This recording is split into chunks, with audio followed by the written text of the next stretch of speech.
बनाते हैं, जिंदगियां बनाते हैं। अक्षय बाथरूम कब धोगे? आज संडे है ना। केश किंग आयुर्वेदिक तेल जो बना है 16 खास आयुर्वेदिक तत्वों से, रखे मेरे बालों का ख्याल और बनाए उन्हें लंबा, काला और घना। Kesh King, the king of hair oil. Doctor Ortho, इतना असरदार कि अब दर्द भी घुटने टेकेगा। राजनीति के बदलते चेहरे, सत्ता का नया समीकरण, भावनाओं की आंधी से लोकतंत्र में विश्वास ढूंढती जनता, खबरों की असल हकीकत पर जिम्मेदारी की साख,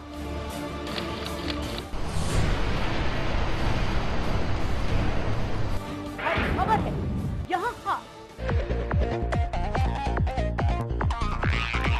क्योंकि हर खबर पर है हमारी पैनी नजर।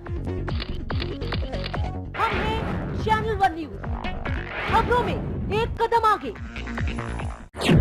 आज हिंदुस्तान के लिए आई एक अच्छी खबर।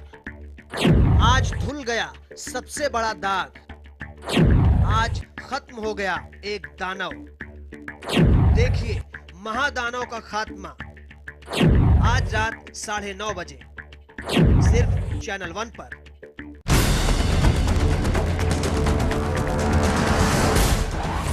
यूपी के 75 जिलों का पूरा हाल,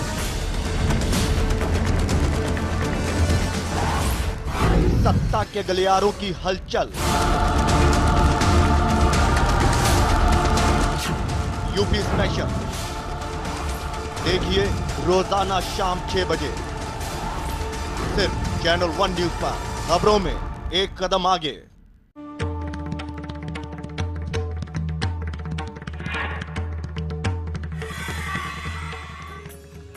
नए साल में कैसे बदलेंगे आपके सितारे, कैरियर में कैसे मिलेगी कामयाबी, कैसे चमकेगा आपका कारोबार, कैसी होगी आपके सितारों की चाल, बताएंगे पूरा हाल। देखिए किस्मत कनेक्शन मेरे साथ, रोज सुबह 9:30 बजे सिर्फ चैनल 1 पर। देश की माया नगरी मुंबई, जिसके चप्पे चप्पे पर हमारी नजर, राजनीति की गहमागहमी, बॉलीवुड की चकाचौंध, अंडरवर्ल्ड की इनसाइड स्टोरी। देखिए हमारे साथ मुंबई फास्ट में रोज रात 10:30 बजे सिर्फ चैनल 1 न्यूज पर। सितारों की गपशप, ग्लैमर का तड़का, बॉक्स ऑफिस पर किसे मिली बम्पर ओपनिंग, तो किसका हुआ डब्बा गुल। बीट डाउन की दुनिया से एंटरटेनमेंट का फुल डोज। देखिए मूवी मिर्च मसाला सोमवार से शनिवार दोपहर 2:30 बजे सिर्फ चैनल 1 पर।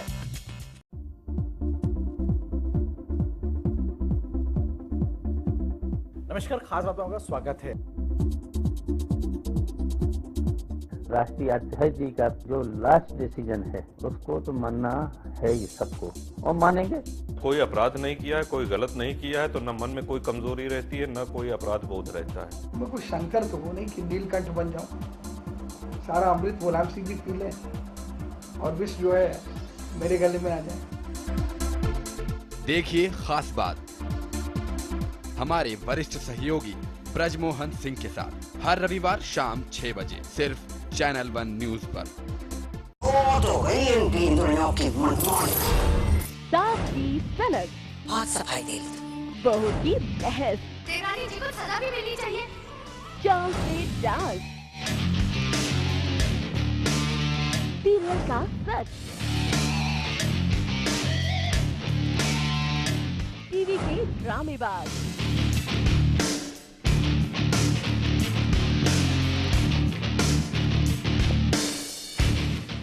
की पोल खुलेगी आज से, अभी से। टीवी का टशर दोपहर 1:30 बजे सिर्फ चैनल 1 पर। रखें केश किंग आयुर्वेदिक तेल, the king of hair oil.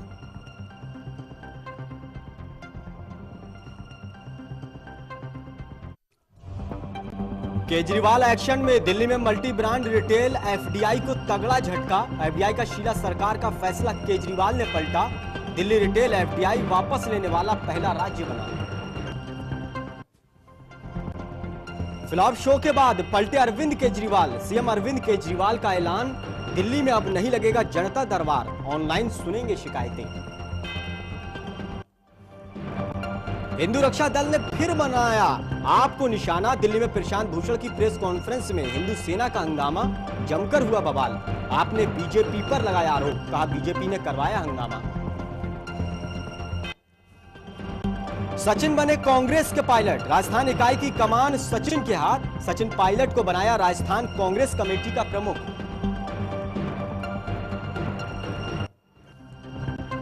और देश भर में धूमधाम से मनाया जा रहा है पंजाब का मशहूर त्योहार लोहड़ी। अपनों को दे रहे हैं बधाई।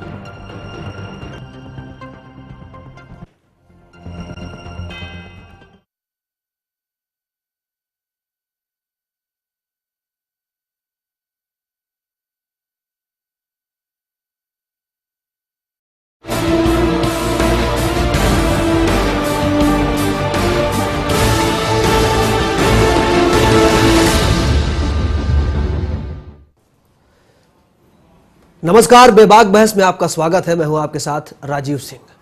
गोवा में दिए अपने भाषण के दौरान पहली बार बीजेपी के पीएम पद के उम्मीदवार नरेंद्र मोदी कांग्रेस के अलावा उन्होंने एक तीसरी शख्सियत पर भी निशाना साधा। इशारों पर उन्होंने आम आदमी पार्टी और अरविंद केजरीवाल पर हमला बोला। आखिर मोदी के इस बयान का क्या मतलब है, उनका यह हमला क्या कहता है? माना यह जा रहा है कि मोदी पहली बार आम आदमी पार्टी को उन्होंने निशाने पर लिया है। बेबाक बहस में बातचीत करेंगे इसी मुद्दे पर।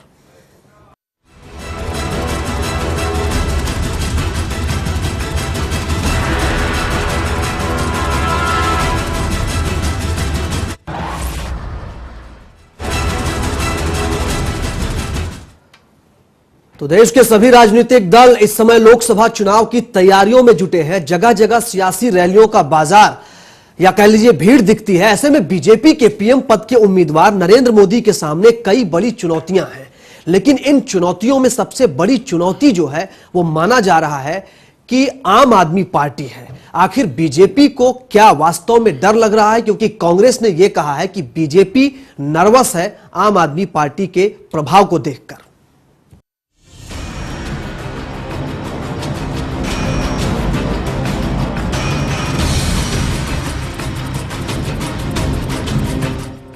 पहली बार अपने भाषण में नर्वस दिखे मोदी।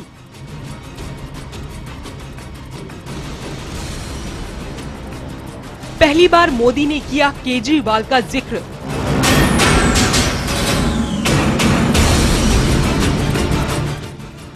आखिर मोदी को है किसका डर? क्या मोदी को भी केजरीवाल से डर लगने लगा है? क्या केजरीवाल भी बन गए हैं मोदी के सियासी दुश्मन? क्या मीडिया को दिल्ली के बाहर कुछ नजर नहीं आता? क्यों मीडिया को कोसते नजर आए मोदी? दरअसल अभी तक आपने नरेंद्र मोदी को अपने चुनावी भाषणों में कांग्रेस पर ही निशाना साधते देखा होगा, लेकिन इस बार उनके मुंह से एक और शख्सियत के लिए भी जुबानी प्रहार करते सुना गया, और वो शख्सियत है दिल्ली के मुख्यमंत्री केजरीवाल। जी हां, गोवा में दिए गए अपने भाषण के दौरान मोदी केजरीवाल पर भी निशाना साधते नजर आए। क्या कहा उन्होंने? चलिए हम आपको ग्राफिक्स के जरिए दिखाते हैं। कल्पना कीजिए, गोवा के मुख्यमंत्री मोहन पार्किर अगर दिल्ली में होते तो क्या होता। सारे देश को पता चलता कि इतने पढ़े लिखे इंसान में कितनी सादगी है। लेकिन क्या करें, वो गोवा में है, दिल्ली में नहीं। मीडिया वालों को दिल्ली के बाहर कुछ नहीं दिखता है। सिर्फ इतना ही नहीं, नरेंद्र मोदी मीडिया पर भी निशाना साधते नजर आए। देश में कई ऐसे नवरत्न हैं जो देश के लिए जीते हैं, मैं 12 साल से गुजरात की सेवा कर रहा हूँ। टीवी की स्क्रीन पर और अखबार के पन्नों पर मैं हमेशा हमेशा हारता रहा, कभी जीत नहीं पाया, न उनको जीत पाया, लेकिन जनता के दिलों से कभी हारा नहीं मैं। मोदी की नर्वसनेस को देखते हुए तो अब लग रहा है कि अगर केजरीवाल किंग नहीं भी बनते हैं तो किंग मेकर तो जरूर बन ही जाएंगे। अपने भाषण में नरेंद्र मोदी ने बिना नाम लिए केजरीवाल पर निशाना तो साधा ही, वहीं दूसरी तरफ कांग्रेस के महासचिव शकील अहमद ने मोदी पर भी किया पलटवार। मोदी के मुंह से कांग्रेस की आलोचना तो समझ में आती है, लेकिन अब वो आपकी भी आलोचना करने लग गए हैं। क्या वो आपके बढ़ते कदम से वाकई चिंतित हो गए हैं? हालांकि मोदी ने गोवा में यही कहा कि अगर उन्हें जीत मिल भी जाती है तो क्या हुआ, लोकसभा चुनाव 2014 को अब तक बीजेपी और कांग्रेस में कड़ी टक्कर के तौर पर ही देखा जा रहा था। लेकिन आपकी एंट्री से सत्ता के सिंहासन का मुकाबला त्रिकोणीय हो चुका है, शायद जिसका एहसास अब खुद मोदी को भी हो चुका है। इससे तो साफ जाहिर है कि मोदी को अब दोनों से दो हाथ करने होंगे। फिलहाल अब ये देखना काफी दिलचस्प होगा कि आने वाले लोकसभा चुनाव में सत्ता पर किसका कब्जा होगा। मनु लखोत्रा की रिपोर्ट, चैनल 1 न्यूज। जी, तो नरेंद्र मोदी ने इशारों में अरविंद केजरीवाल की सादगी पर सवाल उठाए तो आपने भी जवाब देने में देरी नहीं की। आपने चुनौती दी कि अगर गोवा के मुख्यमंत्री इतने ही ईमानदार हैं तो उन्हें पीएम उम्मीदवार बीजेपी बनाए। यहां सवाल होना यह भी चाहिए कि क्या ईमानदार होने का बस यही मतलब है कि पीएम बन जाए?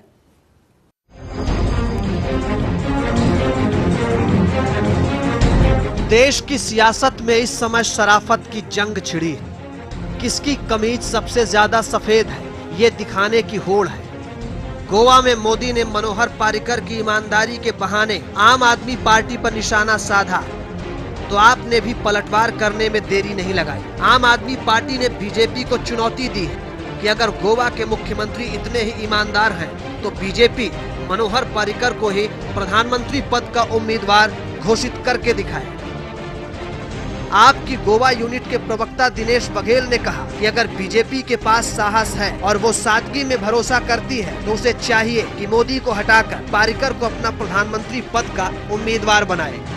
आपने मोदी के उस बयान का जवाब दिया है जिसमें उन्होंने दिल्ली के मुख्यमंत्री अरविंद केजरीवाल पर सादगी की मार्केटिंग करने का आरोप लगाया था। मोदी के इस बयान से आप तो खफा है ही, कांग्रेस ने भी बीजेपी पर चुटकी ली है।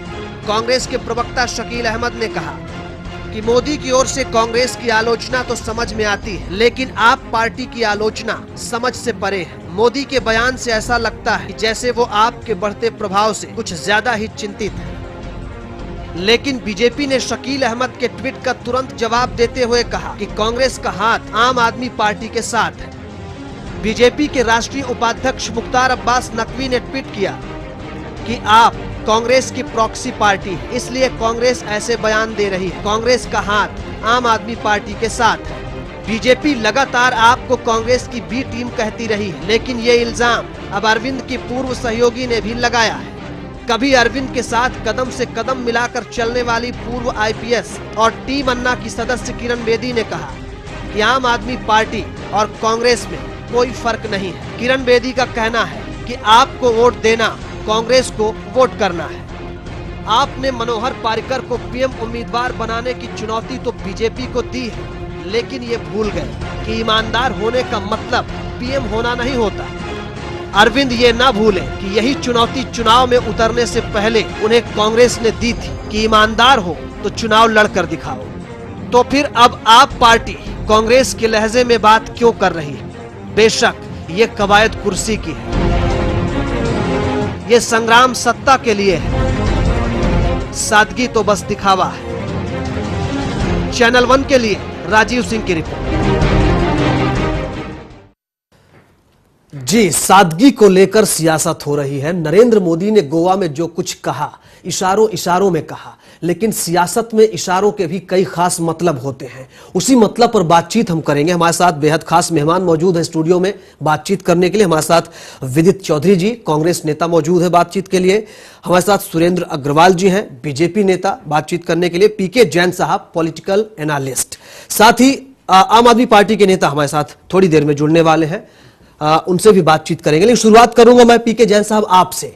जो बयान नरेंद्र मोदी जी ने दिया, इशारों इशारों में कहा, लेकिन जो बातें कही, क्या मतलब निकाला जाए उसका? बड़ा गहरा मतलब है। हाँ। और मैंने पिछली बार भी आपके यहाँ इसी चैनल में मैंने कहा था ये कि केजरीवाल को बहुत हल्के में नहीं लेना चाहिए।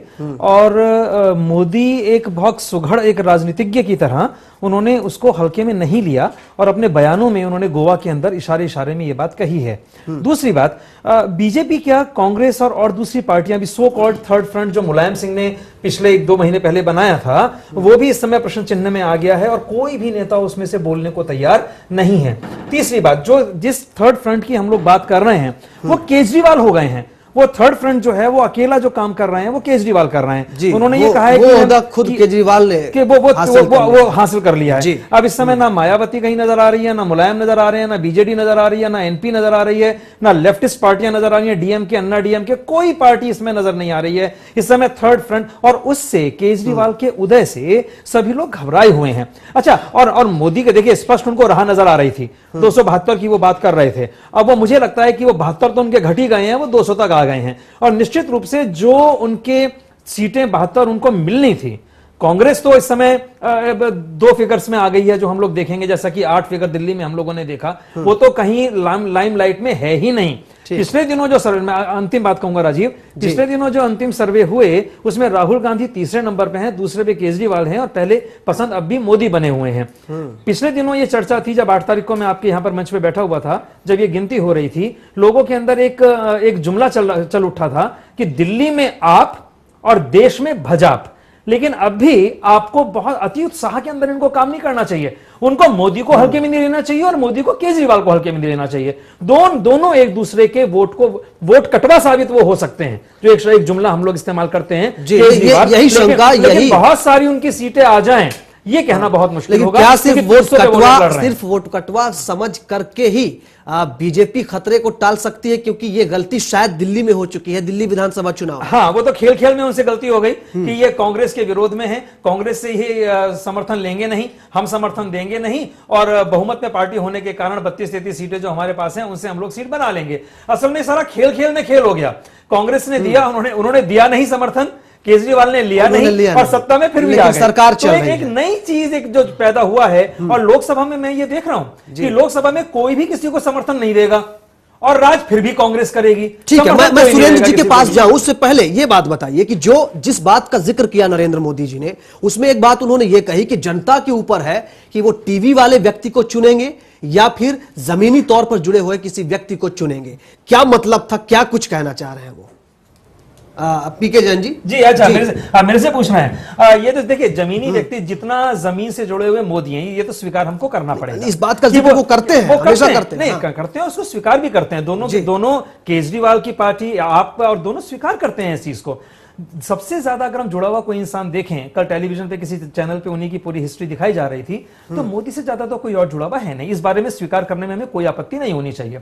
हाँ, आपकी सादगी दिखाई देती है। देखिए, 2 चीजें होती हैं, एक तो चीज कोई आदमी सादा है, एक वो सादा नजर आता है, ये 2 चीजें हैं। आप में क्या बात है कि केजरीवाल निसंदेह वो एक सीधे साधे से इंसान, शुरू से जब से हमने देखा, पहले मैं 10 साल से उनसे परिचित हूं, उनको अच्छी तरह मैं जानता हूं, तो उनकी जो सादगी हम लोग देखते आए हैं, उनकी टीम की जो सादगी देखते आए हैं, कभी हमने उनको सूट में नहीं देखा, कभी हमने उसको लहजे में नहीं देखा। तो सादगी तो दोनों है। दिक्कत यह है कि मोदी जो है वो 12 साल से राज कर रहे हैं, तो जब वो राज कर रहे हैं, किसी राज्य के मुखिया हैं, तो कई चीजें सहज चली आती हैं।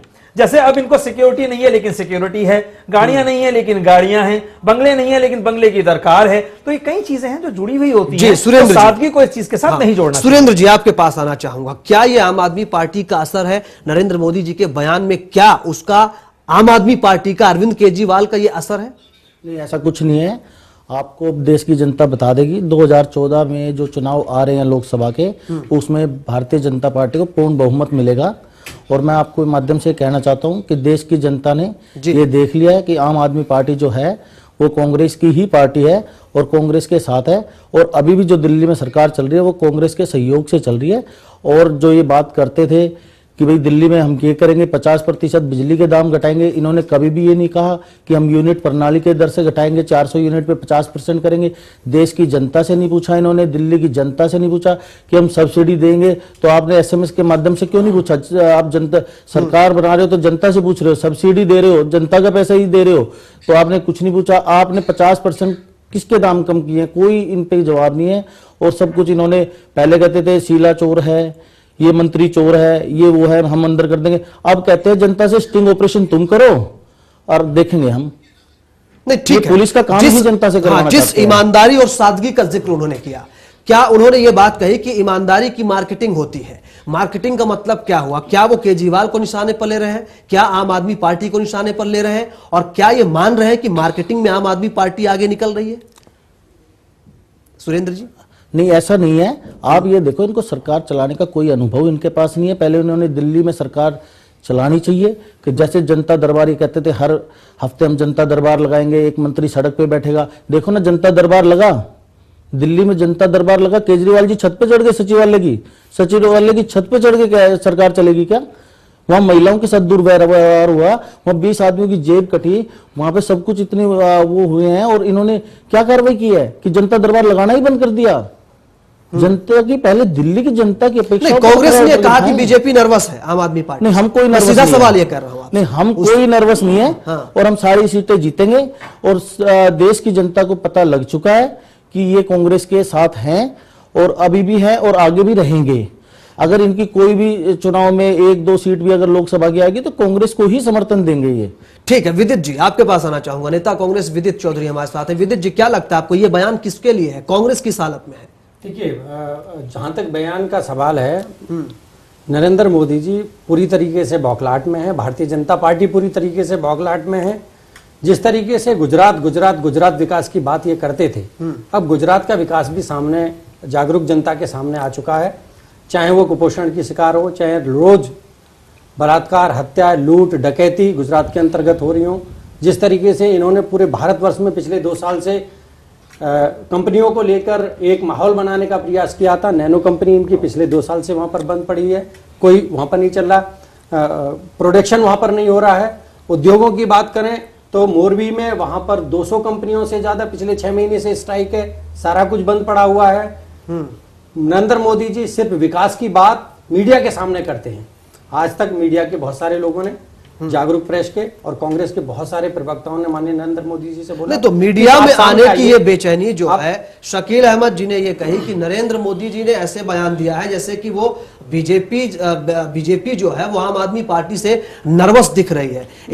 ये क्या कहना चाह रहे हैं शकील अहमद? नहीं, निश्चित रूप से जिस तरीके से उन्होंने अपने भाषणों में बौखलाहट दिखाई और जिस तरीके से सिर्फ और सिर्फ पिछले 6 महीने से भारतीय जनता पार्टी एक आरोप लगाती हुई आई है कि आप कांग्रेस पार्टी की दूसरी तरीके से काम कर रही है, तो इससे सीधा सीधा वो गुमराह करना चाहते हैं जनता को और बताना चाहते हैं कि कहीं ना कहीं किसी न किसी रूप में कांग्रेस पार्टी यहाँ पर 2 गेम खेल रही है, लेकिन ऐसा कुछ नहीं है। आम आदमी पार्टी अपने सिद्धांतों पर राजनीति कर रही है और कांग्रेस पार्टी अपने सिद्धांतों पर राजनीति कर रही है। और 2000 समर्थन तो आप दे ही रहे हैं, इस आरोप से कैसे बच पाएंगे? देखिए, जहां तक आप अगर आम आदमी पार्टी की नीतियों पर सवाल उठाएंगे तो आपसे ये सवाल किया ही जाएगा क्यों समर्थन कर रहे हैं? देखिए, जहां तक समर्थन की बात है, सबसे बड़ी पार्टी के रूप में भारतीय जनता पार्टी दिल्ली के चुनाव में उभर कर आई।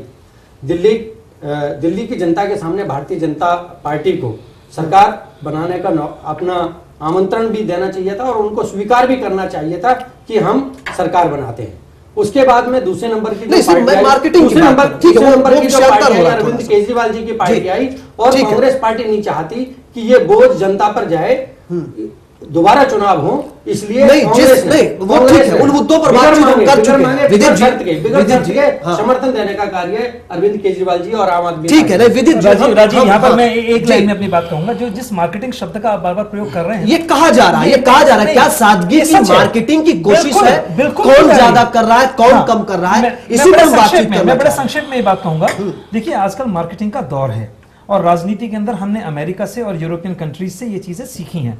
वहां बाकायदा प्रॉपर चैनल्स के अंदर मार्केटिंग, जब प्रेसिडेंट के चुनाव होते हैं, आप अच्छी तरह जानते हैं, हम सब अच्छी तरह जानते हैं, वहां पर मार्केटिंग की जाती है। अच्छा, अगर आपने कोई, इसको मार्केटिंग ना कहें, आप इसको यूं कहें कि अगर मेरे में कोई अच्छाई है, मेरे में कोई अच्छी चीज है, तो मैं क्यों ना उसको जनता के सामने लाऊं। अगर जैसे मैं आपकी बात करूं, केजरीवाल या राखी बिरला या किसी और, हम मनीष का नाम ले लेते हैं, वो उनकी सादगी झलकती है। देखिए, या तो यह कि कोई ऐसी पिक्चर लेके आए जिसके अंदर कि वो बड़े तामझाम पहने हुए हों, ऐसी स्थिति हमें आज तक कभी नजर नहीं आई। अच्छा, ये स्थिति बीजेपी के साथ भी झलकती है। दिक्कत क्या हुई है कि कई कांग्रेस जो है इस काम के अंदर पीछे रह गई है। कांग्रेस के नेताओं ने बड़ी बड़ी गाड़ियां रखना, बड़े बड़े बंगले लेना, दुनिया में एक चमचत्व भाव, चमचागिरी का भाव रखना, मतलब उन्होंने जनता से जुड़ाव जो है वो कांग्रेस का कम हुआ, और वो नजर आता है। मेरे विदित भाई इस बारे में बहुत कुछ कह सकते हैं। ठीक है, मेरी अपनी राय है इस बारे में। ठीक है विदित जी। जैन साहब, जहां तक मार्केटिंग की बात है और आपने अमेरिका का उदाहरण दिया जी, दो दलीय प्रणाली अमेरिका के अंतर्गत होती है। कांग्रेस पार्टी कभी भी अमेरिका प्रणाली पर नहीं चली है। हम लोकतंत्र में विश्वास करते हैं। हम नेता पहले देखिए, देखो आज राहुल की मार्केटिंग कर रहे हो, 500 रुपए में आपने 500 करोड़ रुपए के अंदर आपने किसी को हायर किया, तो मार्केटिंग आप कर रहे हो, उसको अस्वीकार मत करो। मार्केटिंग आप खुल के मार्केटिंग करते हो भाई। माननीय राहुल गांधी जी आम जनता से मिलते हैं, आम लोगों से मिलते हैं, आम लोगों से मुलाकात करते हैं। तो क्या उसको टीवी पे दिखाना मार्केटिंग नहीं है? आप ये मान के देखो, जब आप उनको दिखाते हो तो मार्केटिंग क्या होती है? मार्केटिंग तो आप ओपन 500 करोड़ रुपए कंपनियां देखिए होती है। मार्केटिंग आज तक नहीं। 500 करोड़ रुपए किस लिए करते रहे? ये मानना है आम जनता के। आप 500 करोड़ रुपए किस लिए करते रहे? आप बताए ना राहुल जी में सुधारने के लिए। 500 करोड़ रुपए आप क्यों खर्च कर रहे हो? आप ये बताओ 500 करोड़ रुपए कंपनियों को दिए जा रहे हो किस लिए? ठीक है साहब, यूपीए फर्स्ट और यूपीए सेकंड इसका गवाह है। चौधरी साहब, आप ये बताए 500 करोड़ रुपए राहुल गांधी जी सुरेंद्र जी आ रहा है, क्यों कंपनियों को दिया जा रहा है? हमने आम आदमी की आवश्यकताओं को ध्यान में रखते हुए हमने कानून बनाया। अगर आपने किया होता विदित जी, तो आपके हाथ से 4 राज्य ना निकलते। देखिए, मैं ये मत कहिए अब इस बात को। हमारे साथ आम आदमी पार्टी के नेता भी जुड़ रहे हैं। मैं आपको बात मैं आ रहा हूं, आप सभी के पास में आ रहा हूं। ठीक है, मैं आप सभी के पास आ रहा हूं। सबके पास एक टाइम है बोलने का और सबको मौका दिया जाए। हमारे साथ मशकूर अहमद साहब जुड़ चुके हैं, आम आदमी पार्टी के नेता। मशकूर साहब, स्वागत है आपका चैनल 1 में। क्या लगता है, अभी नरेंद्र मोदी जी ने ताजा बयान दिया है गोवा में, क्या सादगी और शराफत की मार्केटिंग हो रही है चुनाव में? देखिए, मार्केटिंग तो चुनाव में मेरे ख्याल से हर चीज की होती है। किसकी? दिखावे की भी होती है, सादगी की भी होती है। अच्छा, अगर कोई व्यक्ति सादा है, शरीफ है, तो ये बताने की, प्रेस कॉन्फ्रेंस करने की क्या जरूरत है? नहीं, कोशिश करने की क्या जरूरत है? क्यों ये साबित नहीं करना चाहिए कि मैं शरीफ हूं? अच्छा, तो क्या तो फिर बीजेपी को दिक्कत क्या है? ठीक है, मैं ये नहीं कह रहा हूं कि आप गलत कह रहे हैं, लेकिन बीजेपी जो ये कह रही है कि कुछ लोग शराफत और सादगी की मार्केटिंग में जुटे हैं, ये किसके लिए बोल रहे हैं वो? देखिए, कांग्रेस की इनएफिशिएंसी के कारण जैसे दिल्ली से वो कांग्रेस बाहर हुई है, इसी तरह से बीजेपी वाले ये एक्सपेक्ट कर रहे थे कि बहुत ही जल्दी आने वाले समय में, आने वाले लोकसभा चुनावों में कांग्रेस सेंटर से, केंद्र की सत्ता से बाहर हो जाएगी और बीजेपी उस पर कब्जा जमा लेगी। लेकिन ये आम आदमी पार्टी के उदय के कारण उनको अपना ये सपना धूल में मिलता नजर आ रहा है। इस वजह से वो तरह तरह के आरोप लगाकर, तरह तरह के प्रहार कर कर पार्टी को बुरा और गंदा, आकर्मण्य वगैरह वगैरह बताने की कोशिश कर रहे हैं। बस यही प्रॉब्लम है बीजेपी की, और कोई problem.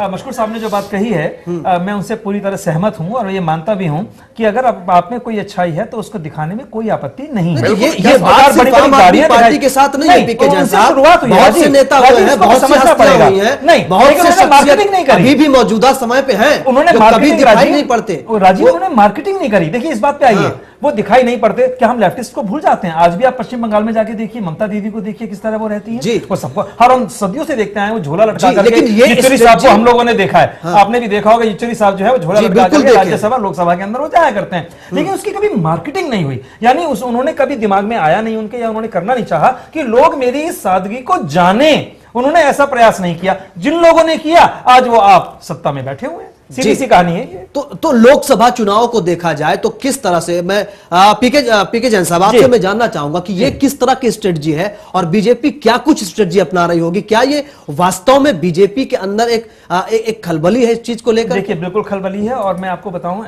As a political analyst होने के कारण इसका कोई तोड़ नहीं है, इसका कोई तोड़ बिल्कुल भी नहीं है। यानी कोई अगर पार्टी उभरती है तो उसको तोड़ने का एक ही साधन होता है कि उसकी छवि को हम लोग धूमिल करें।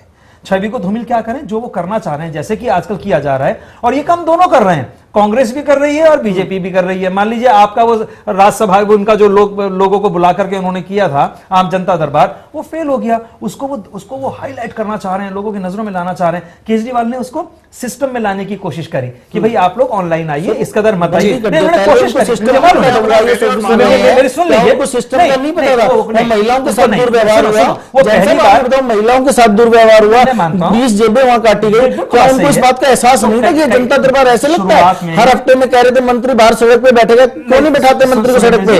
मंत्री गाड़ी नहीं लेगा, मंत्री बंगला ले लेगा, शाम सिक्योरिटी नहीं लेगा। अगर सिक्योरिटी लेंगे तो भी सिक्योरिटी जिन्होंने ले रखे उन पे भी अटैक हो जाता है। अब ये सब कुछ लेंगे। इसको हम यूं समझें कि वो एक नई पार्टी है, उनको इन चीजों का पता नहीं है कि प्रोटोकॉल क्या होता है। सत्ता में आने के बाद कई चीजें सीखी जाती हैं। मैं इसको इस लेवल पे लेता हूं कि वो इसको जानने की कोशिश कर रहे हैं कि सत्ता में रहते हुए ये चीजें कितनी जरूरी हैं। अगर वो ऐसा कर रहे हैं तो मुझे लगता है कि अभी उनको दिन जुम्मा महीना भर उनको नहीं हुआ कि उनको कुछ हम लोग समय दें, और 3 महीने अभी 90 दिन अभी बाकी हैं लोकसभा के चुनाव में, हम ये देखें कि वो क्या करें। और ये 90 दिन बड़े रोचक रहेंगे एक दूसरे की छवि को धूमिल करने के लिए, और तीनों ही पार्टियां एक दूसरे को ये मौका नहीं देना चाहेंगी कि लोगों के अंदर ये संदेश जाए कि अमुक पार्टी ने ये गलत काम किया। तो संकेत जो अभी गोवा की पार्टी, ठीक है, मैं आऊंगा, एक छोटा सा ब्रेक लेने का समय है। जी, एक छोटा सा ब्रेक लेंगे, हम आएंगे। सुरेंद्र जी, मैं आपके पास आऊंगा सुरेंद्र जी, और बाकी सबको समय देंगे। लेकिन जो बात ये चल रही है वास्तव में, इसमें देश की राजनीति को बदलने की जो बात हो रही थी वो कितना सच साबित हो रही है, और राजनीति का कितना भला हो रहा है, और जिस तरह से सभी पार्टियां अपने सत्ता में आने की होड़ में है, क्या कुछ हो रहा है, कौन कितना आगे होगी, ये तमाम चीजें। छोटा सा ब्रेक के बाद लौटेंगे।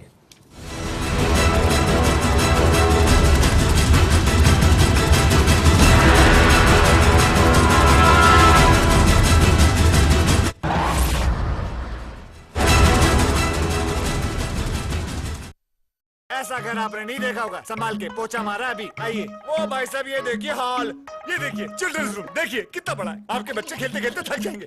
हो गया, मजे ले लिए। आइए। और यह है बेडरूम, इसकी खिड़की से तारे दिखते हैं, तारे। आपको क्या लगा प्रॉपर्टी डीलर हुआ? अरे आपको अपना घर दिखा रहा था। पर्ल्स इंफ्रास्ट्रक्चर, हम जानते हैं कि घर अरमान, उम्मीदों और सपनों का बना होता है, तभी तो हम घर बनाते हैं, जिंदगियां बनाते हैं। अक्षय, बाथरूम कब धोगे? आज संडे है ना। डॉक्टर ऑर्थो, इतना असरदार कि अब दर्द भी घुटने टेकेगा।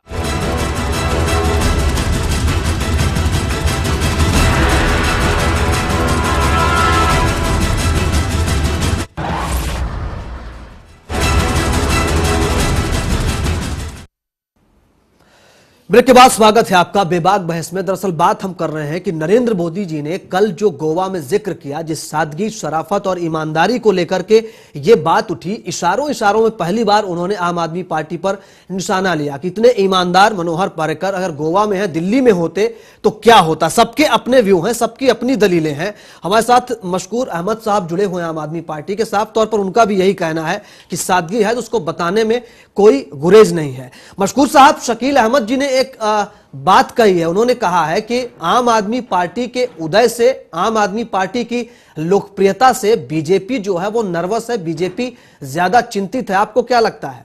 जी, मैंने अभी थोड़ी देर पहले भी कहा था कि बीजेपी तो ये क्लियर मान रही थी कि कांग्रेस गई और हम आए, लेकिन ये आम आदमी पार्टी का राइज करना जो है ये इनको रास नहीं आ रहा किसी भी तरह से। और ये इसको अपना सबसे बड़ा आज की तारीख में खतरा मान रहे हैं कि हमें जो सत्ता से अगर दूर करेगी कोई पार्टी तो वो है आम आदमी पार्टी। और अभी तक जो सर्वेज उनके हुए हैं और लोगों के हुए हैं, हमारा वोट परसेंटेज पहले के मुकाबले में अर्बन पॉपुलेशन में तो बढ़ा हुआ आ रहा है। जी, बीजेपी को कोई नहीं, आप जिस पार्टी को निशाने पे ले रहे हैं, सुरेंद्र जी हमारे साथ खुश हो रहे हैं। सुरेंद्र जी बताइए।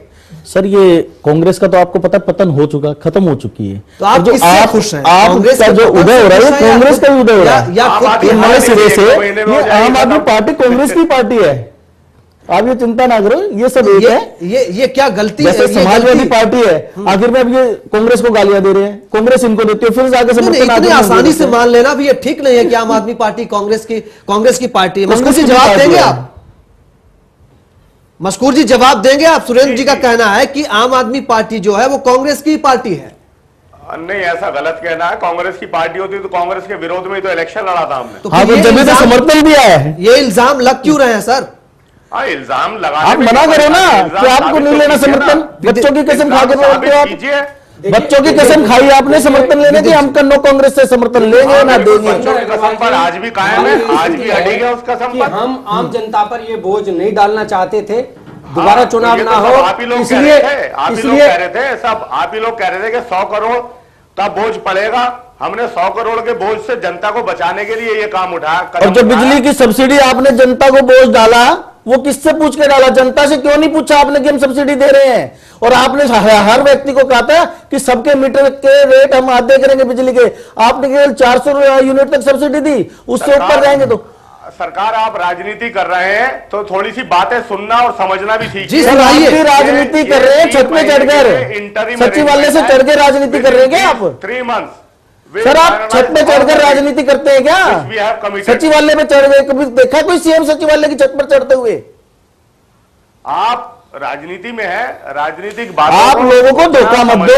आप पहले भी झूठे वायदे जो आपने किए हैं पहले वो पूरे करके दिखाओ, जो आपने जनता से वायदे किए हैं। एक वायदा आपने पूरा नहीं किया और छत में चढ़ के भाषण दे रहे हैं। जनता दरबार ठीक है, आपके केजरीवाल जी ने कहा था कि 1 हफ्ते में जनता दरबार दोबारा लगेगा, आज मना कर दिया उन्होंने। 4 लाख 4.5 लाख आप बता रहे हैं, आपने तो पूरी दिल्ली में गिना रखे हैं। आप हर ठीक है सुरेंद्र जी, ग्रुप हाउसिंग सोसाइटी पानी दो 700 लीटर, आप ग्रुप हाउसिंग सोसाइटी के साथ भेदभाव कर रहे हैं, आप आम जनता के साथ भेदभाव कर रहे हैं, अनऑथराइज कॉलोनी के साथ भेदभाव कर रहे हैं, आप ग्रामीण क्षेत्र के साथ भेदभाव कर रहे हैं। आप क्यों नहीं देते 700 लीटर पानी? प्रत्येक व्यक्ति को 50% बिजली फ्री क्यों नहीं दे रहे आप? मानती आ रही है सारी बातें। ठीक है पीके जैन साहब, लेकिन इस बात को अगर मैं आगे बढ़ाऊं तो क्या आम आदमी पार्टी से वास्तव में ये सवाल नहीं किए जाएंगे जब आप लोकसभा चुनाव में जा रहे हैं, जिन मुद्दों की बात कर रहे हैं कि हम मुद्दों पर सरकार हमने बनाई है, मुद्दों की हम राजनीति करते हैं, भले पार्टियों से हमारा विरोध है, किसी नेता से हमारा विरोध नहीं है, लोकसभा चुनाव में आम आदमी पार्टी क्या मुद्दे लेकर जाएगी? क्या उन चीजों को वो साफगोई से रख पाएगी जो दिल्ली में उन्होंने कहा था? देखिए मेरे ख्याल से जो दिल्ली मैं आ रहा हूं मशकूर साहब, मैं अपना एक आकलन इसके बारे में प्रस्तुत कर रहा हूं। अगले 3-4 महीनों में चुनाव होना है, 100 दिनों में। ध्यान से सुनिएगा पूरी कहानी को, आप कहानी को पूरा समझेंगे। इधर केजरीवाल जो है वो अपने सारे जो भी उन्होंने वादे किए हैं वो किसी ना किसी रूप में उनको पूरा जरूर करेंगे, क्योंकि उनका पूरा दारोमदार आगे का भविष्य, राजनीतिक भविष्य उस पर टिका हुआ है। तीसरी बात, चाहे उनको सब्सिडी देकर करना पड़े, सब्सिडी देने में उनका जा क्या रहा है, वो ये अच्छी तरह जानते हैं कि जैसे ही लोकसभा चुनाव होगा कांग्रेस अपने हाथ खींच लेगी। कांग्रेस इस टाइम अपना एक दुल्हन होती है ना, अपने चेहरे को छुपा के रखती है घूंघट के पीछे। कांग्रेस ने ये कर रखा है। कांग्रेस ये चाहती है कि मुझे गुडी गुडी में बनी रहूं, मैं अच्छी सी बनी रहूं, कोई मुझे ये ना कहे कि मैंने भैया मैंने देश हित के अंदर इनको सपोर्ट किया। तीसरी बात, उसके बाद आकर के होगा क्या कि 6 महीने में केजरीवाल किसी ना किसी रूप में कुछ ना कुछ और वेरी फास्ट, क्योंकि उनके पास टाइम बहुत कम है, 90 दिनों के अंदर वो सारे के सारे जो भी उन्होंने वादे किए हैं किसी ना किसी रूप, 100% नहीं, जैसा कि सुरेंद्र भाई ने मेरे कहा कि उन्होंने जो कहा है 80% 70% वो कर पाएंगे।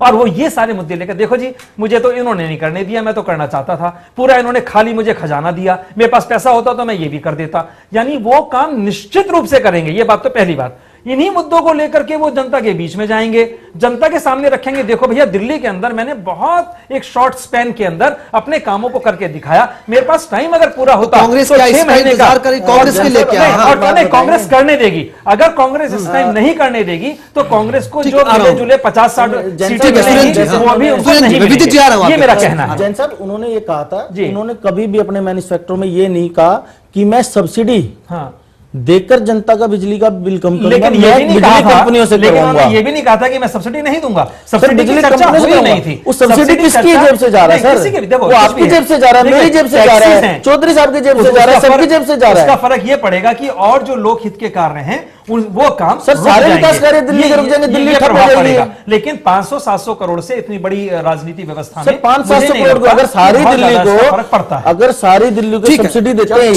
विदित जी ठीक है, सारी दिल्ली को अगर सारी दिल्ली को सब्सिडी देते हैं, ये इन्होंने कभी भी ये वायदा नहीं किया कि 200 यूनिट या 400 यूनिट तक सब्सिडी देंगे।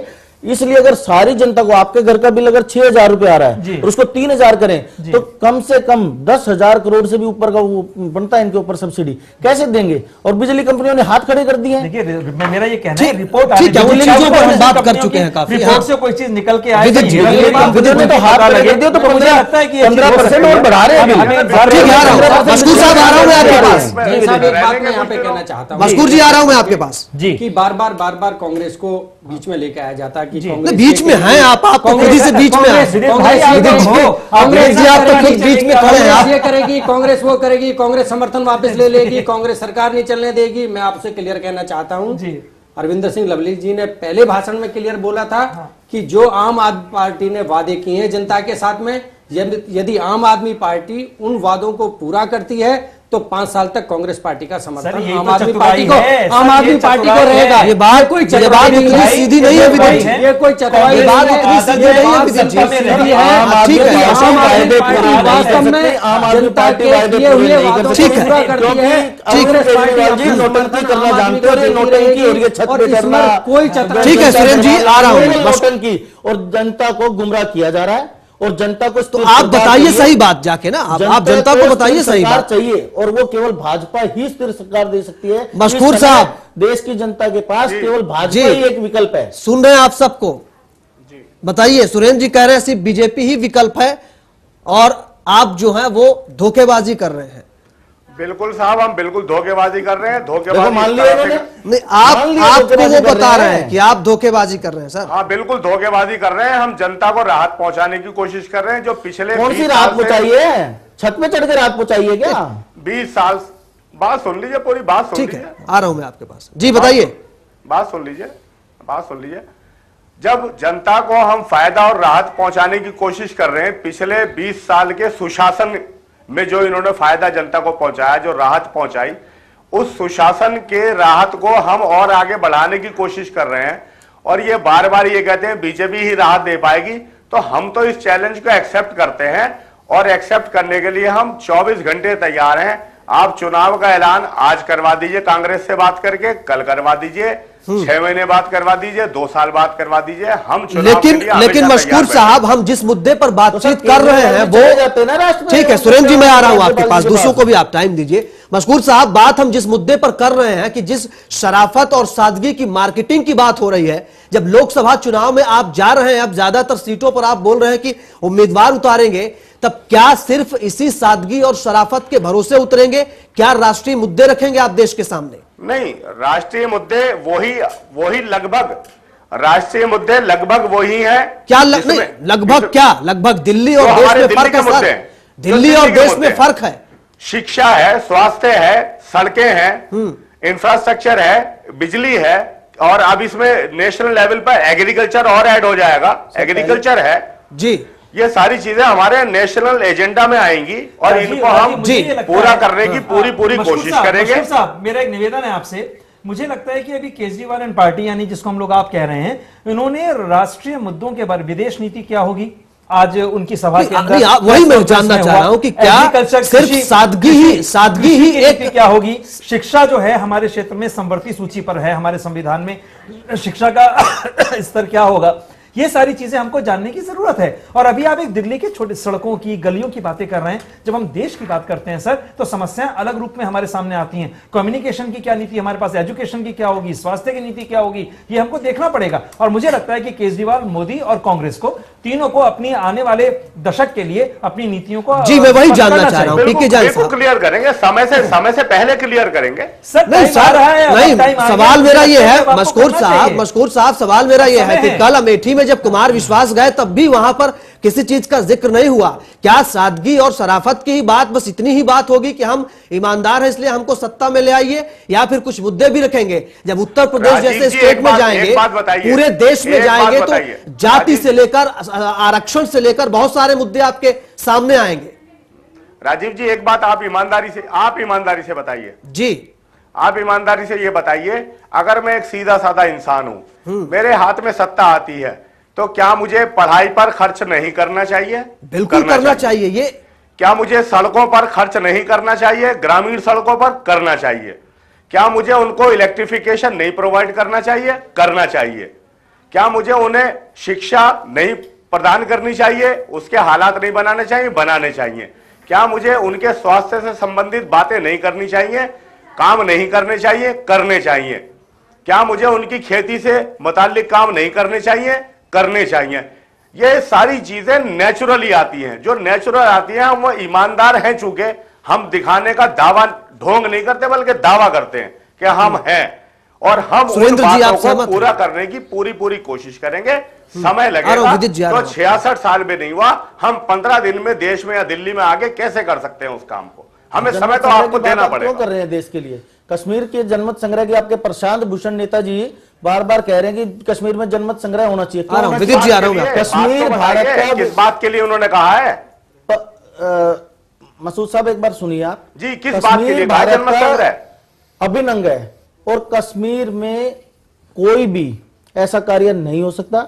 आप ये गलत बातें मत करो, देश की जनता को गुमराह मत करो। आप राष्ट्र की बात करते हैं तो राष्ट्र में कृषि, पशुपालन, विदेश नीति, ये सारी, और टैक्सीकरण का सरलीकरण होना चाहिए, जो कि जनता पे, आज की जनता पे 60% टैक्स पड़ रहा है। 33% income tax, sale tax, VAT, service tax. आज भी प्रशांत भूषण की प्रेस कॉन्फ्रेंस में हंगामा हुआ। मशकूर साहब, आज भी प्रशांत भूषण के प्रेस कॉन्फ्रेंस में एक हंगामा ये हुआ उनके बयान को लेकर के। एक नेता बयान दे, दूसरा नेता ये कहे कि ये उनका व्यक्तिगत बयान है, पार्टी का मतलब नहीं है। तो जिस नेता के बयान से आपको मतलब नहीं हो, पार्टी में होता कैसे है? वही सियासत आप भी करने लगे हैं। देखिए, एक तो बयान उनका, ये अग्रवाल साहब कह रहे हैं, ये जिस बात को लेकर उन पर हमला हो रहा है, वो बात एक बहुत बड़ी बात का छोटा सा हिस्सा है। सर, वो तो देश में रहने के लायक ही नहीं है जो कश्मीर के लिए ऐसी बात कर रहे हैं। आप लोगों को करनी नहीं चाहिए ऐसी बातें। ठीक है, विदित के बारे में कहाँ बात करी है? किसके बारे में कुछ कहना चाह रहे हैं? कश्मीर मुद्दे का एक छोटा सा हिस्सा है स्पेशल प्रोविजन एक्ट। मशकूर साहब, एक बात आपसे कहना चाहता हूं, आपकी बात को आगे बढ़ाता हूं। जहां तक आपने किसानों का मुद्दा उठाया, जहां तक आपने किसानों को आगे उनको सुविधा देने की बात करी, इलेक्ट्रिसिटी देने की बात करी, रोड देने की बात करी, बिजली देने की बात करी, पानी देने की बात करी, ये सारा काम तो कांग्रेस पार्टी करती हुई आई है। और कांग्रेस पार्टी ने पिछले 10 साल में दिल्ली में 24 घंटे की बिजली, तो फिर ये दिन क्यों आए आपके? बिजली उपलब्ध कराई ये दिन दिल्ली में दिल्ली में विदित जी, ये दिन दिल्ली में क्यों देखने पड़े आपको? आम आदमी तक पानी पहुंचाने की प्रयास। विदित जी, ये दिन दिल्ली में क्यों देखने पड़े आपको? रेगुलाइज करने का काम कांग्रेस पार्टी ने किया। किसानों को 72,000 करोड़ रुपया, जब पूरे विश्व में आर्थिक मंदी थी, उस टाइम कांग्रेस पार्टी ने किसानों को 72,000 करोड़ रुपए यही तो ये बस इतने से बच नहीं पाएंगे आप। उनका माफ करने का कार्य। विदित जी, उसके बाद विदित जी, दिल्ली में जो अनऑथराइज कॉलोनी के लिए आप कह रहे हैं कि पास करने का जो काम किया है, कोई पास करने का काम नहीं। प्रोविजनल सर्टिफिकेट बांट दिए गए, लॉलीपॉप दिल्ली की जनता को दे दिया गया। जैसे इन्होंने लॉलीपॉप दिया है कि हम 50% बिजली का जनता कर देंगे, 700 लीटर पानी देंगे। अनऑथराइज कॉलोनी में कैसे देंगे आप? टैंकर के थ्रू? सुरेंद्र जी आ रहा हूं मैं, सुरेंद्र जी के लिए कांग्रेस पार्टी आप लोगों ने बस यही किया है, और आगे भी विदित जी पार्टी किसानों के हित के लिए कार्य कर रही है। विदित जी, बस आप लोगों ने यही किया है, कर्ज माफी की घोषणा कर दी। अरे ये हालात पैदा करिए कि कर्ज लेना ही नहीं पड़े। नहीं, आप ठीक है, कर्ज माफ किया, आप ये हालात पैदा करते कि कर्ज लेना ही नहीं पड़ता। आप बात सुन नहीं रहे, आप नहीं, मेरी बात सुन नहीं रहे, मेरे सवाल सुन नहीं रहे। ठीक है, ये टेक्नोलॉजी से आज नहीं, ठीक है, वो मेरी बात को पूरी होने दीजिए। हमने कर्ज माफ नहीं किया, हमने तुरंत उसी दिन किसानों को दोबारा उनकी फसलों पर यदि उनको जरूरत है तो दोबारा बैंकों को भी ये सूचना दी गई कि किसानों को दोबारा यदि जरूरत है तो जरूरत के अकॉर्डिंग उनको लोन मिलना चाहिए। उनको कुछ नहीं, क्रेडिट कार्ड पर झूठ बिल्कुल मिला, बिल्कुल मिला, झूठ बोल रहे हैं। बिल्कुल आज भी 20 मिनट पर एक किसान आत्महत्या करता है। बिल्कुल आपने ये क्यों नहीं किया? मुझे कर्ज लेना ही नहीं पड़े। ठीक है, देखिए विषयांतर होगा, मैं ये बातें बहुत कर चुका हूँ, ये बातें बहुत हो चुकी है। विदित जी इसको बता रहे हैं। विदित जी, चैनल 1 के दर्शक इतने समझदार है। पीके जैन साहब, मैं आपके पास आना चाहूंगा। वहाँ पे 10,000 जो पहले किसान कमाता था, ठीक है, 1 लाख रुपए कमा रहे हैं 1 एकड़ में। गुजरात में नई नई टेक्नोलॉजी दी गई है किसान गुजरात को। के अंतर्गत आज भी बिजली के कनेक्शन 13 लाख कनेक्शन आज भी बिजली के कनेक्शन ड्यू हैं, और ये झूठ बोलते हैं नरेंद्र मोदी जी कि नहीं, आप गलत कह रहे हो। नरेंद्र मोदी ने कभी जिंदगी में झूठ नहीं बोला। ठीक है, मैं आ रहा हूँ। मोदी लालच के लिए काम नहीं किया है, मैं आ रहा हूँ। देश की सेवा की है, गुजरात की सेवा की है, ठीक है जैन जी, देश की भी सेवा करते रहेंगे। सुरेंद्र जी आ रहा हूँ। नहीं, आप गलत बात ना करें, आप देश की जनता की वो सेवा करते सर, इस तरह लड़के कुछ नहीं मिलेगा। आप दोनों कितना भी बोल लीजिए, आप दोनों कितना भी बेवजह बोल लीजिए, आप मेरी बात सुनिए। ये न्यूज रूम का देखिए, न्यूज रूम है ये चैनल 1 का। आप किस तरह चिल्लाने से सच्चाई छुप नहीं जाएगी, जनता सब जान रही है, दर्शक सब देख रहे हैं। पीके जैन साहब, आपने दोनों पक्ष को सुना, क्या कुछ लग रहा है कि क्या वास्तव में दोनों पार्टियां सिर्फ अपने काम, अपने एक नेता की मार्केटिंग करने में नहीं लगी हैं? जिस सादगी, शराफत, मार्केटिंग की हम बात कर रहे हैं, क्या इन मुद्दों पर इतने गौर से बात की गई है? अगर मुद्दों पर अगर सोचा जाता, विचार किया जाता, तो कर्ज माफी जैसी स्कीम नहीं बनती, कर्ज लेने की नौबत ही नहीं आती। देखिए, मैं इसके बारे में थोड़ा सा बड़ी गंभीरता से कहूंगा, और मैं अपने मित्रों से कहूंगा जरा सुने मुझे। मार्क्स ने, आ रहा हूं मैं विदित जी, आप मौका दीजिए। जर्मन में एक किताब लिखी थी, दास कैपिटल, द कैपिटल। उसके अंदर उन्होंने एक पृष्ठ में ये दिया था कि सब्सिडी देना कभी भी अर्थशास्त्र में अच्छा नहीं हुआ, नहीं हुआ है, बिल्कुल ये ना, चाहे वो मोदी जी ने दी हो या आप दे रही हो या कोई पार्टी। अगला पॉइंट सुनिएगा, उसके अंदर उन्होंने एक बात कही थी कि अगर कांग्रेस लोगों के कर्ज माफ कर रही है, लोगों को पैसा बांट रही है, दुनिया भर की स्कीम्स ला रही है कि आपके खाते में पैसा जमा करा दिया जाएगा, वो पैसा विदित भाई कौन से खाते से आ रहा है? क्या वो मेरी जेब से नहीं गया? वो तो कहीं लाख करोड़ है कि किसानों को हम इतना जो है सब्सिडी, क्या खाते सब्सिडी नहीं दी जाती? क्या और चीजों पे, खाने पे, चावल अगर आप 1 रुपए दे रहे हो, 1 रुपए कहां? आप किसान से पूछो कि चावल जो है उसकी कॉस्ट जो है उसको कितनी पड़ती है, लेकिन आप उसको पैसे ज्यादा देकर के कम कीमत में। ठीक है, अब इसी को मैं जोड़ करके, पीके जैन साहब, इसी को जोड़ करके मैं आना चाहूंगा। विदित जी, मैं आ रहा हूं। विदित जी कर रहे हैं, आप छत्तीसगढ़ में कर रहे हैं, आप पूरे देश में कर रहे हैं, आप दिल्ली में कर रहे हैं, तो सब्सिडी का पैसे आप भिखारी मत बनाइए। मोदी जी की मैं एक बात का समर्थन करता हूं कि आप पूरे देश को भिखारी बना रहे हो। अरे तुम काम दो। आपने, मुझे पता नहीं गुजरात में आपने जाके देखा या नहीं देखा, मैंने आपकी कांग्रेस शासित प्रदेशों को भी देखा। मैं आंध्र प्रदेश की भी आपसे चर्चा करूंगा, मैं बात करूंगा, मैं कर्नाटक की भी आपसे बात करूंगा, मैं हिमाचल की भी आपसे बात करूंगा। लेकिन ऐसा है कि काम जो किया जा रहा है वो सब्सिडी पे मत करिए। आप एक छोटी सी सड़क का उद्घाटन करते हैं, नेता के लिए बेचारी सड़क इंतजार करती रहती है सुनी मांग की तरह कि नेता आएगा तो यहां पर इसका उद्घाटन होगा। क्या मतलब है इसका? कि वो कांग्रेस उसका श्रेय लेना चाहती है। ठीक है विदित जी, हाँ ठीक है, जल्दी से मैं मशकूर साहब के पास चलना चाहूंगा। मुंबई में गए, एयरपोर्ट उन्होंने वहां पर किया, इसका क्या मतलब? ठीक है, इसका मतलब ये था कि पीके जैन जी, पीके जैन जी, हमारे राज्य में पीके जैन जी, एक बात मैं आपसे कहना चाहता हूं कि कांग्रेस पार्टी कभी भी इन छोटी छोटी चीजों का श्रेय नहीं लेती है। मैं आपको एक बात, अरे गुजरात की बात, लाख करोड़ की सब्सिडी, हर कोई सब्सिडी दे रहा है, जरूरत है सब्सिडी की, आज जरूरत है। आज भी गुजरात के अंतर्गत 7.5 लाख युवा बेरोजगार हैं। यदि नरेंद्र मोदी जी ने सबसे अच्छा काम किया है, आज भी गुजरात के 7.5 लाख बिल्कुल गलत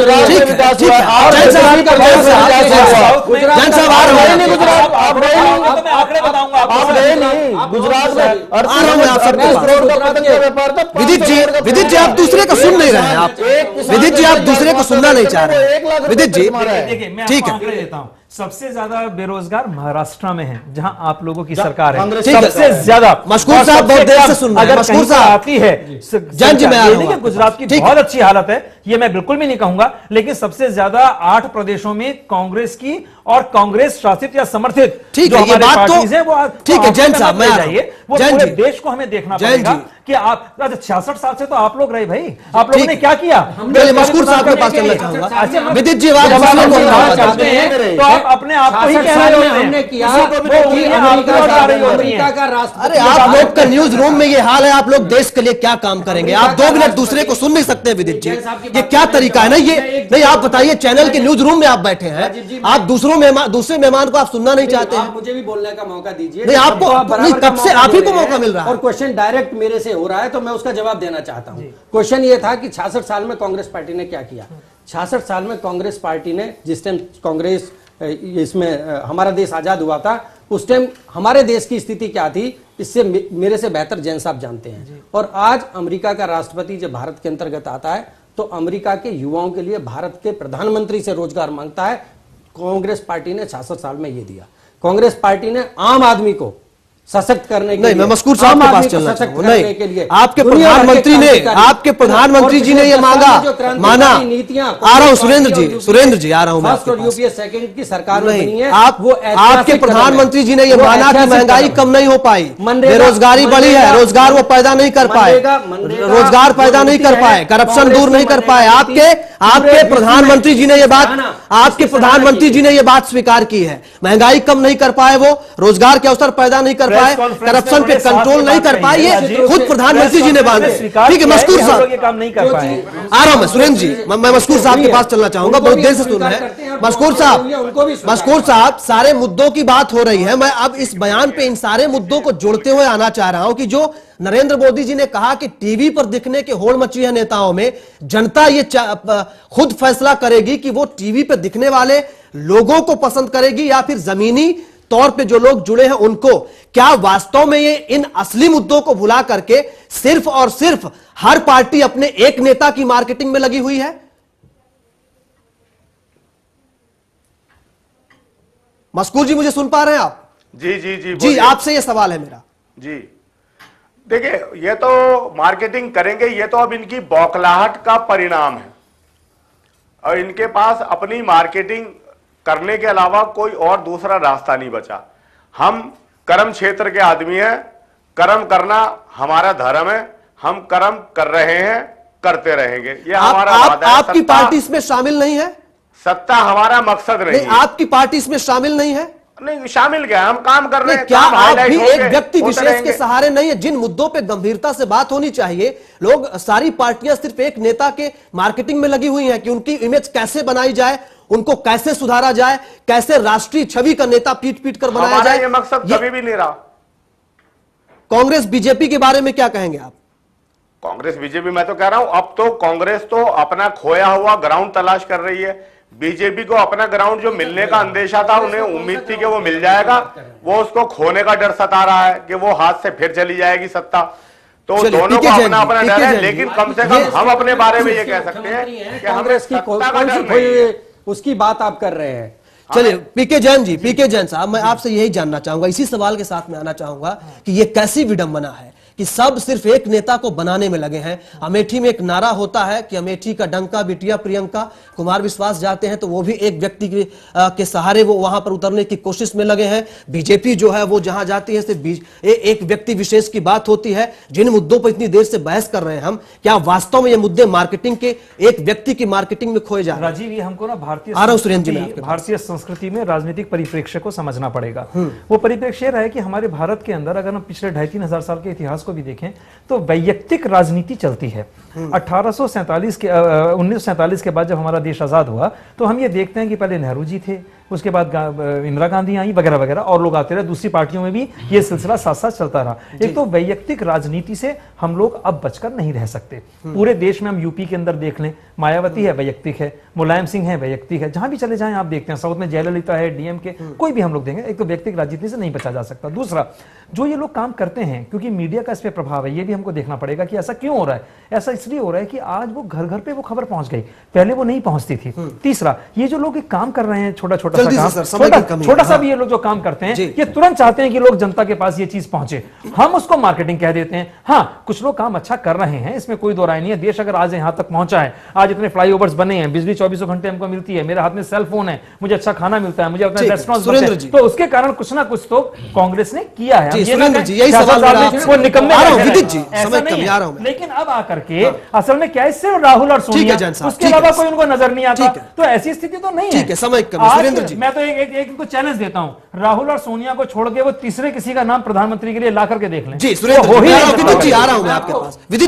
पार्टी के जो कुमार विश्वास नेता हैं, वो कह रहे हैं हम बहुत सादे हैं, बहुत अच्छे, 150 गाड़ियों का लग्जरी कार का काफिला लेके गए हैं वहां पे अमेठी में वो।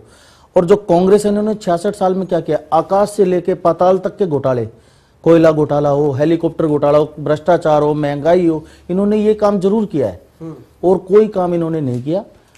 और विदित जी, कौन से घोटाले की आप बात करते हैं? कम से आपको कम सारा पता है, सब आप येदुरप्पा की भी बात कर लेते हो, आप दीनू सोलंकी, आप पुरुषोत्तम सोलंकी की भी बात कर लो, जवाब दीजिए। आप पुरुषोत्तम सोलंकी, देखिए आप येदुरप्पा की भी बात कर लीजिए। भारतीय जनता पार्टी वालों को येदुरप्पा को भी ध्यान में रखना चाहिए, ये रिश्तेदार बना के उसको वापस लेकर आए हैं। उसके बाद में दीनू सोलंकी की भी आप बात कर लीजिए, गुजरात में आपने तो आप बाबू बोखरिया, आप बाबू बोखरिया की भी बात कर लीजिए। और हेलीकॉप्टर जो कि हमारे कोर्ट ने सजा मिलिट्री के काम आने वाले हेलीकॉप्टर उनमें घोटाला कर दिया। अभी भी माननीय मोदी जी की सरकार में मंत्री बना हुआ है, हम पे आरोप समय की कमी है, हम पे आरोप लगते कोई ऐसा आरोप भी नहीं होते हैं, तब कांग्रेस पार्टी तो फाइलें क्यों जला दी गई? हटाया जाता है, फाइलें नहीं जलाई, सीबीआई का दुरुपयोग आप कर रहे हैं, कहीं से नहीं जलाएगी, नहीं सीबीआई का दुरुपयोग आप करने लग रहे हैं, कहीं से होते हैं। ठीक है, आपके खिलाफ कोई बोलता है उसके पीछे आप सीबीआई लगा देते हो, विदित जी हो गए, उनसे समर्थन लेते हो। ठीक है मशकूर साहब, ठीक है मशकूर साहब, आखिर में आपसे ये सवाल जानना चाहूंगा कि जब बीजेपी कांग्रेस आप लोगों ने विदित जी सुरेंद्र जी, ठीक है, हो गया सर, सुनने की आदत डालिए। कैसे पूरा देश देख रहा है आपको, दर्शक देख रहे हैं, क्या छवि पेश कर रहे हैं आप लोग? क्या नहीं, ये क्या छवि पेश कर रहे हैं आप? बात करते हैं इनको, नहीं ठीक है, दो मुंह आप अपनी बात करिए। आप भारतीय जनता पार्टी के नेताओं का जो करप्शन और भ्रष्टाचार होता है वो भारतीय जनता पार्टी मशकूर साहब, आखिर में आपसे सवाल जानना चाहूंगा कि आप प्रवक्ताओं को नजर आता है, आम आदमी पार्टी इन सब के बीच किस तरह से अपने को अलग पेश करेगी? क्या उसी ट्रैक पर जा रहे हैं आप?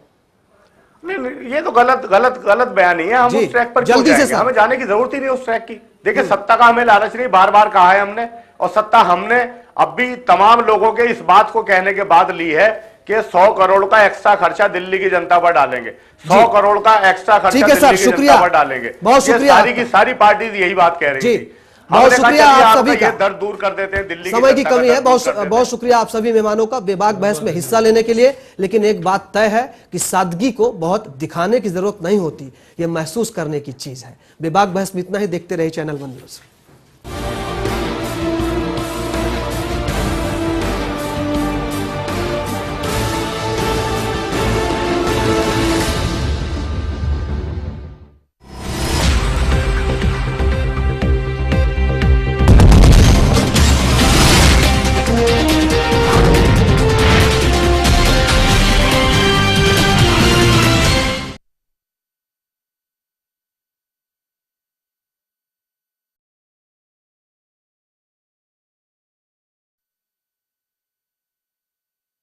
हमारा अभी आइए। ओ भाई साहब, ये देखिए हॉल, ये देखिए चिल्ड्रंस रूम, देखिए कितना बड़ा है। आपके बच्चे खेलते खेलते थक जाएंगे।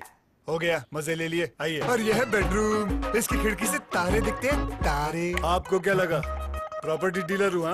अरे आपको अपना घर दिखा रहा था। पर्ल्स इंफ्रास्ट्रक्चर, हम जानते हैं कि घर अरमान, उम्मीदों और सपनों का बना होता है, तभी तो हम घर बनाते हैं, जिंदगियां बनाते हैं। अक्षय, बाथरूम कब धोगे? आज संडे है ना। आज हिंदुस्तान के लिए आई एक अच्छी खबर। आज धुल गया सबसे बड़ा दाग, आज खत्म हो गया एक दानव। देखिए महादानव का खात्मा आज रात 9:30 बजे सिर्फ चैनल 1 पर। मुलायम सिंह यादव जी के साथ कहते हैं कि जय और वीरू वाली दोस्ती हुआ करती थी जब आप उनके साथ में थे। तमाम तर्क आदमी देता है, सबको उस समय देता है क्योंकि वो उद्गार निकलते हैं। आज जनता के सामने खासतौर से अगर हम बोले, अगर आप हृदय से अगर आप बोले, तो क्या वजह थी, ये दोस्ती क्यों थी? ये सही है कि हमारी उनकी दोस्ती एक सगे भाई से भी ज्यादा थी, और उम्मीद भी नहीं करते थे कि हम मुलायम सिंह कभी जिंदगी में अलग होंगे। हम जो सोचते हैं तो हमें अपनी गलती बहुत कम मिलती है।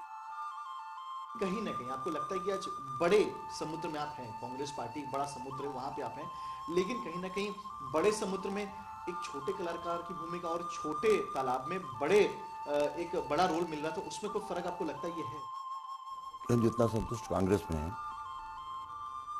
इतना संतुष्ट हम चौधरी चरण सिंह के साथ थे, मुलायम सिंह के साथ कभी नहीं इतना संतुष्ट है। चौधरी चरण सिंह के साथ थे तो कार्यकर्ताओं को सम्मान था हमारे लिए पूरा, हमने इनको पूरा सम्मान दिया, इन कार्यकर्ताओं में विभाजन करना शुरू कर दिया था। देखिए खास बात केंद्रीय मंत्री बेनी प्रसाद वर्मा के साथ इस रविवार शाम 6 बजे सिर्फ चैनल 1 पर।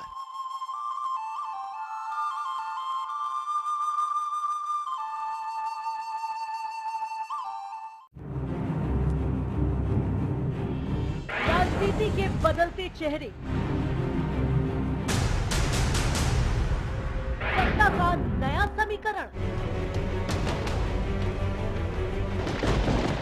भावनाओं की आंधी से लोकतंत्र में विश्वास ढूंढती जनता, खबरों की असल हकीकत पर जिम्मेदारी की साख,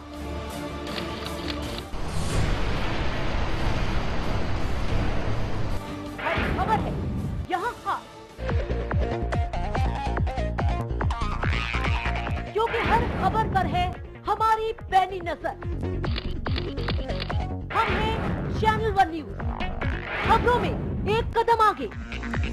है केश किंग आयुर्वेदिक तेल, the king of hair oil.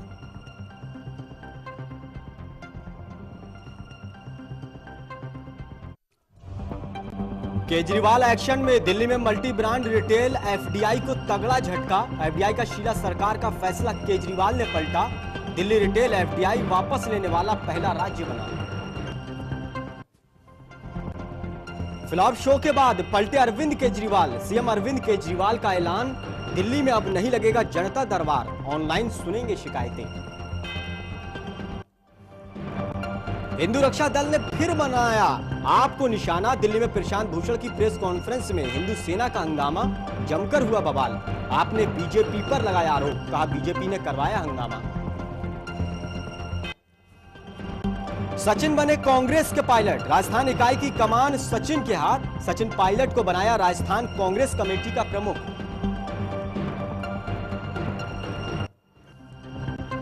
और देश भर में धूमधाम से मनाया जा रहा है पंजाब का मशहूर त्योहार लोहड़ी। अपनों को दे रहे हैं बधाई।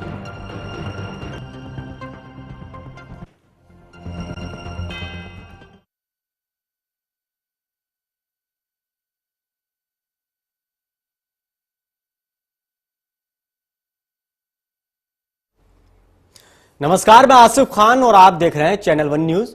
अरविंद केजरीवाल ने मल्टी ब्रांड रिटेल में एफडीआई को तगड़ा झटका दिया है। दिल्ली सरकार ने मल्टी ब्रांड रिटेल को दी गई मंजूरी वापस ले ली है, यानी दिल्ली के रिटेल सेक्टर में अब विदेशी निवेश नहीं आएगा। दिल्ली की पूर्व मुख्यमंत्री शीला दीक्षित ने एफडीआई स्टोर खोलने की मंजूरी दी थी। हालांकि दिल्ली के मौजूदा मुख्यमंत्री अरविंद केजरीवाल ने शीला दीक्षित के फैसले को दरकिनार करते हुए यह फैसला लिया है। दिल्ली सरकार ने रिटेल में एफडीआई रोकने के लिए डीआईपीपी को एक चिट्ठी भी लिखी है। डीआईपीपी दिल्ली सरकार की चिट्ठी पर विचार कर रहा है। गौरतलब है कि दिल्ली एफडीआई आधारित स्टोर को मंजूरी न देने वाला पहला राज्य होगा। दरअसल मल्टी ब्रांड रिटेल में एफडीआई के लिए बने नियमों के तहत राज्यों को एफडीआई की मंजूरी का अधिकार दिया गया है। अब तक महाराष्ट्र, कर्नाटक, आंध्र प्रदेश, असम, मणिपुर, राजस्थान, हरियाणा, हिमाचल प्रदेश और जम्मू कश्मीर ने मल्टी ब्रांड रिटेल में एफडीआई को मंजूरी दी हुई है।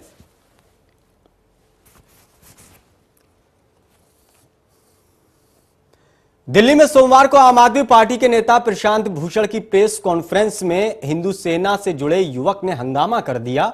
यह युवक पर्चे लेकर प्रेस कॉन्फ्रेंस में घुसा और प्रशांत भूषण को गद्दार कहते हुए नारेबाजी करने लगा। वे भूषण के कश्मीर से सेना हटाने को लेकर रायशुमारी वाले विवादित बयान का विरोध कर रहा था। सोमवार शाम करीब 4:45 बजे महिला प्रेस क्लब में आपके नेता प्रशांत भूषण और नर्मदा बचाओ आंदोलन के आलोक कुमार की प्रेस कॉन्फ्रेंस चल रही थी। तभी खुद को हिंदू सेना का अध्यक्ष बताने वाला विष्णु गुप्ता नाम का युवक पर्चे लेकर प्रेस कॉन्फ्रेंस में घुस गया और नारेबाजी करने लगा।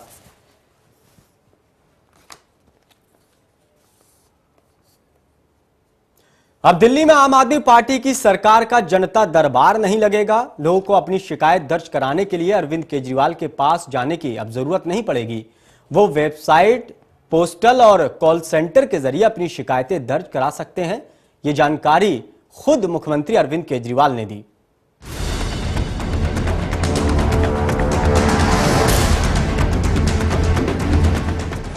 जनता से दूर हुआ केजरी दरबार।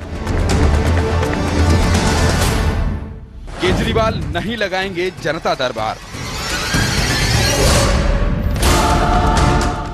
कॉल सेंटर, हेल्पलाइन नंबर से सुनी जाएंगी समस्याएं। राजनीति के इतिहास में धुरंधर तरीके से एंट्री लेकर उभरी आम आदमी पार्टी के संयोजक और दिल्ली के मुख्यमंत्री अरविंद केजरीवाल ने कहा कि अब वे दिल्ली में जनता दरबार नहीं लगाएंगे। केजरीवाल ने पहले जनता से 7 दिन जनता दरबार का वादा किया था, लेकिन अरविंद ने नया बयान देते हुए कहा, दिल्ली में नहीं लगेगा जनता दरबार। मैं हफ्ते में 1 दिन जनता से 3 घंटे के लिए मिलूंगा, लेकिन वो शिकायत लेकर नहीं आए। इसके लिए हेल्पलाइन और कॉल सेंटर्स बनाए जाएंगे। कैसे होगा जनता की समस्याओं का समाधान? सीएम केजरीवाल के मुताबिक जनता ऑनलाइन शिकायत दर्ज करा सकती है। जो लोग ऑनलाइन शिकायत दर्ज कराने में असमर्थ हैं, उनके लिए कॉल सेंटर्स बनाए जाएंगे। इन कॉल सेंटर्स में वे शिकायत दर्ज करा सकते हैं। इससे पहले शनिवार को लगाए गए जनता दरबार में बड़ी संख्या में जन सैलाब उमड़ा था, लेकिन बद इंतजामी और अफरा तफरी के बीच लगाया गया ये जनता दरबार फ्लॉप शो रहा। आलम ऐसा रहा कि जनता जमीन पर और सरकार को छत पर चढ़कर लोगों को संबोधित करना पड़ा और लोगों की उम्मीदें अधूरी रह गईं। बहरहाल अब केजरीवाल सरकार के फैसले के बाद जनता दरबार जनता से दूर हो गया है। देखना यह है कि समस्याओं के समाधान के लिए बनाए जा रहे कॉल सेंटर्स जनता के लिए कारगर साबित हो पाएंगे या नहीं। ब्यूरो रिपोर्ट के साथ Bharti Gupta, channel one news. वही इस मामले में सियासत भी गर्म हो गई। विपक्ष इस मुद्दे पर केजरीवाल सरकार को घेरने के जुगाड़ में लगा है। चलिए सुनाते इस मुद्दे पर सियासी पंडितों का आखिर क्या कुछ कहना है। अब देखिए, हमें इसके कारण का विश्लेषण हमें करने की आवश्यकता नहीं, लेकिन हम ये समझते हैं कि जनता को सुलभ ढंग से उनकी समस्याओं के समाधान के लिए रास्ता मिलना चाहिए। हम लोग भी 20 साल से जनता दरबार चलाते हैं, रोज़ चलाते हैं और व्यवस्थित ढंग से चलाते हैं। सब प्रकार की समस्याएं लोग लेकर आते हैं, उनका समाधान करते हैं। मैं ये समझता हूँ कि खाली ऑनलाइन तरीके से लोगों की समस्याओं का समाधान नहीं हो सकता, वो भी एक तरीका है, लेकिन बहुत बड़ी संख्या में दिल्ली शहर के लोग गरीब हैं, अनपढ़ हैं, झुग्गी झोपड़ियों में रहते हैं, अनऑथराइज्ड कॉलोनियों में रहते हैं, गांवों में रहते हैं। शायद उनके पास ऑनलाइन व्यवस्था भी नहीं होगी, उतनी पढ़ाई लिखाई जानकारी भी नहीं होगी कि वो अपनी समस्याओं को ऑनलाइन भेज सकें। कहीं ना कहीं उनके साथ उनकी समस्याओं को सुलभ ढंग से सुनने का और उसका निराकरण करने का काम सरकार को गंभीरता से करना होगा। मैंने जब दिल्ली सरकार को छत पर और जनता को सड़क पर देखा, अरविंद केजरीवाल और दिल्ली सरकार के मुख्यमंत्री के जनता दरबार में जिस प्रकार से भीड़ उमड़ी और उनकी शिकायतों का निवारण होने की जगह उनकी शिकायतों के पन्ने दिल्ली सरकार की सड़कों पर लोगों को ढूंढते हुए मैंने देखा, इससे ज्यादा शर्मनाक घटना दिल्ली सरकार के इस प्रेजेंट कार्यकाल में देखने को नहीं मिल सकती है। मैं समझता हूँ अनुभवहीनता साफ रूप से नजर आई है सरकार की, और आज भी जो घोषणा की है कि कोई समस्या लेकर के मुख्यमंत्री के पास सुनवाई के लिए नहीं आ पाएगा अब, क्योंकि इस तरह का कोई जनता दरबार नहीं लगेगा। ये अनभिज्ञता कहिए इसको, या कुल मिलाकर के अनुभवहीनता कहिए, या ये कहिए कि आपको प्रशासनिक जो एक अपना एक एडमिनिस्ट्रेटिव स्किल जो लोगों के सामने आना चाहिए था, उसमें कलाई खुली है सरकार की। वहीं चैनल वन संवाददाता ने बात की जगदीश मुखी से। क्या कहना जगदीश मुखी का, चलिए वो भी आपको सुनाते हैं। जैसे कि आप जानते हैं, केजरीवाल ने जनता के लिए जनता दरबार लगाया था, पर वो जनता दरबार फ्लॉप हो गया। उसकी मुख्य कारण आपको क्या लगता है? केजरीवाल साहब की जो भावना है, मैं जनता के साथ जुड़ा रहा हूँ, जनता की भावनाओं को समझूं, उसका स्वागत योग्य है। आपकी सरकार आपके द्वार घर घर जाके गांव-गांव के अंदर लगाते रहे हैं, वहां पर जाके डिसीजन लेते रहे हैं, नथिंग न्यू।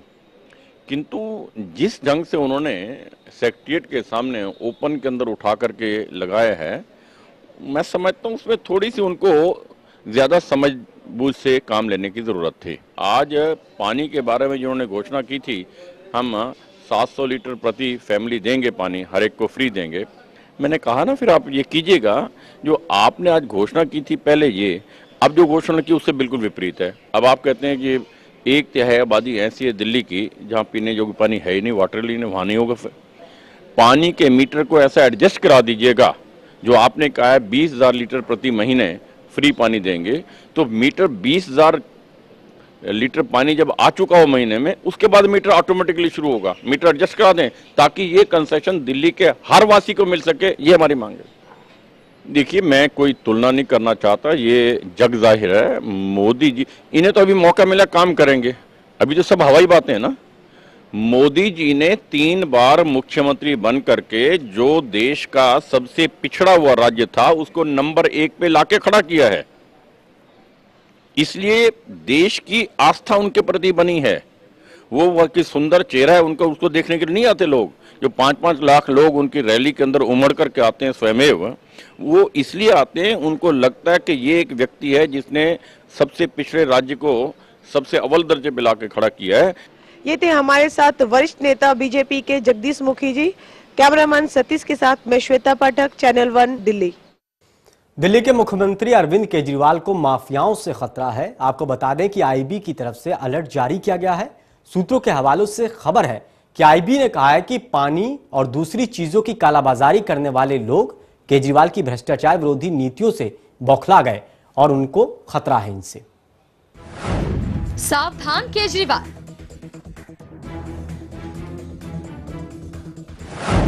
आईबी ने जारी किया अलर्ट।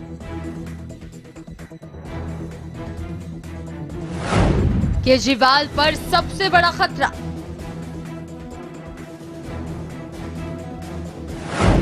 माफिया की निशानी पर केजरीवाल। दिल्ली के मुख्यमंत्री अरविंद केजरीवाल पर जान का हमला हो सकता है। देश की खुफिया एजेंसी आईबी ने अलर्ट जारी कर यह संकेत दिया है। आईबी ने कहा है कि पानी और दूसरी चीजों की कालाबाजारी करने वाले लोग केजरीवाल की भ्रष्टाचार विरोधी नीतियों से बौखलाए हुए। वहीं आईबी के पास खुफिया जानकारी है कि ये लोग अपराधियों की मदद लेकर केजरीवाल को निशाना बना सकते हैं। खासतौर पर केजरीवाल को पानी टेंडर माफियाओं से खतरा है।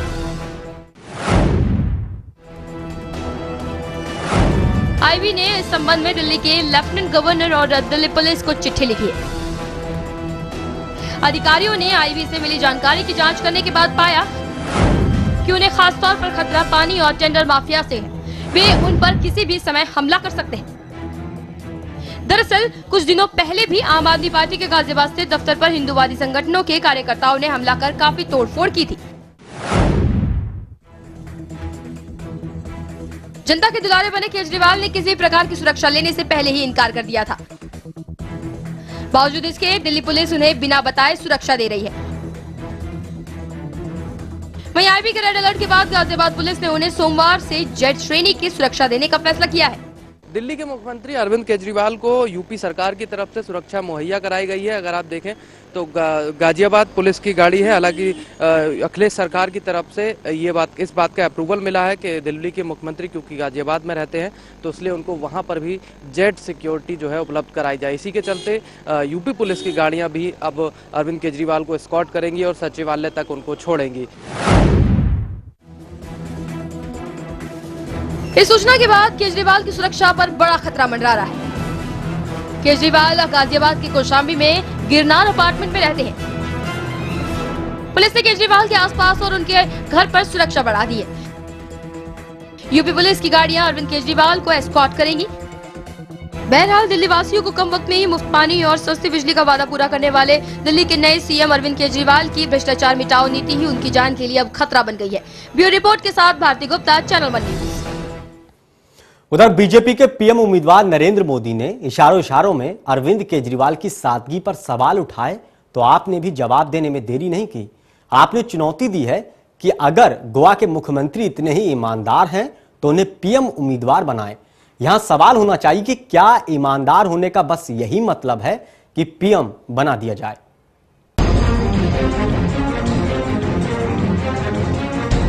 देश की सियासत में इस समय शराफत की जंग छिड़ी है। किसकी कमीज सबसे ज्यादा सफेद है, ये दिखाने की होड़ है।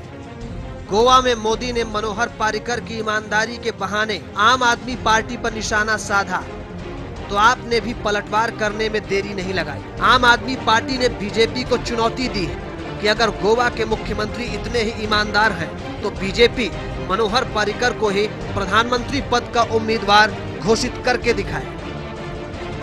आपकी गोवा यूनिट के प्रवक्ता दिनेश बघेल ने कहा कि अगर बीजेपी के पास साहस है और वो सादगी में भरोसा करती है, तो उसे चाहिए कि मोदी को हटाकर पारिकर को अपना प्रधानमंत्री पद का उम्मीदवार बनाए। आपने मोदी के उस बयान का जवाब दिया है जिसमें उन्होंने दिल्ली के मुख्यमंत्री अरविंद केजरीवाल पर सादगी की मार्केटिंग करने का आरोप लगाया था। मोदी के इस बयान से आप तो खफा है ही, कांग्रेस ने भी बीजेपी पर चुटकी ली है। कांग्रेस के प्रवक्ता शकील अहमद ने कहा कि मोदी की ओर से कांग्रेस की आलोचना तो समझ में आती है, लेकिन आप पार्टी की आलोचना समझ से परे है। मोदी के बयान से ऐसा लगता है जैसे वो आपके बढ़ते प्रभाव से कुछ ज्यादा ही चिंतित है। लेकिन बीजेपी ने शकील अहमद के ट्वीट का तुरंत जवाब देते हुए कहा कि कांग्रेस का हाथ आम आदमी पार्टी के साथ है। बीजेपी के राष्ट्रीय उपाध्यक्ष मुख्तार अब्बास नकवी ने ट्वीट किया कि आप कांग्रेस की प्रॉक्सी पार्टी है, इसलिए कांग्रेस ऐसे बयान दे रही है। कांग्रेस का हाथ आम आदमी पार्टी के साथ है। बीजेपी लगातार आपको कांग्रेस की बी टीम कहती रही है, लेकिन ये इल्जाम अब अरविंद की पूर्व सहयोगी ने भी लगाया है। कभी अरविंद के साथ कदम से कदम मिलाकर चलने वाली पूर्व आईपीएस और टीम अन्ना की सदस्य किरण बेदी ने कहा कि आम आदमी पार्टी और कांग्रेस में कोई फर्क नहीं है। किरण बेदी का कहना है कि आपको वोट देना, कांग्रेस को वोट करना है। आपने मनोहर पारिकर को पीएम उम्मीदवार बनाने की चुनौती तो बीजेपी को दी है, लेकिन ये भूल गए कि ईमानदार होने का मतलब पीएम होना नहीं होता। अरविंद ये ना भूलें कि यही चुनौती चुनाव में उतरने से पहले उन्हें कांग्रेस ने दी थी कि ईमानदार हो तो चुनाव लड़कर दिखाओ। तो फिर अब आप पार्टी कांग्रेस के लहजे में बात क्यों कर रही है? बेशक ये कवायद कुर्सी की है, ये संग्राम सत्ता के लिए है, सादगी तो बस दिखावा है। चैनल 1 के लिए राजीव सिंह की रिपोर्ट। वक्त है एक छोटे से ब्रेक का। ब्रेक के बाद आपको दिखाएंगे कि इस मुद्दे पर आखिर कांग्रेस का क्या कुछ कहना है। आप बने रहिए हमारे साथ।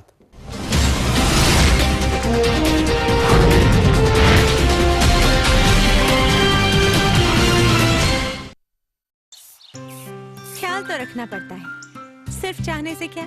चाहता तो हर कोई ये भी है कि उसके बाल हो लंबे, काले और घने, तो फिर साधारण तेल क्यों? अरे भाई, तेल में औषधीय गुण होंगे तभी तो बाल मजबूत बनेंगे। इसलिए तो मेरा भरोसा है केश किंग आयुर्वेदिक तेल, जो बना है 16 खास आयुर्वेदिक तत्वों से। केश किंग रखे मेरे बालों का ख्याल और बनाए उन्हें लंबा, काला और घना। Kesh King, the king of hair oils.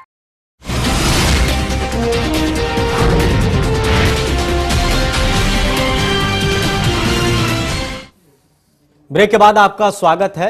हम आपको बता दें कि आम आदमी पार्टी ने जवाब दिया बीजेपी का, क्योंकि बीजेपी ने कहा था कि आम आदमी पार्टी से ईमानदार हमारे मुख्यमंत्री हैं। अब इस मुद्दे पर कांग्रेस ने भी कदम अपना जो है वो लड़ा दिया है। कांग्रेस का क्या कुछ कहना, जब हमारे संवाददाता ने अभिनेता और कांग्रेसी नेता राज बब्बर से बातचीत की तो उन्होंने क्या कुछ कहा वो भी आपको सुनाते हैं।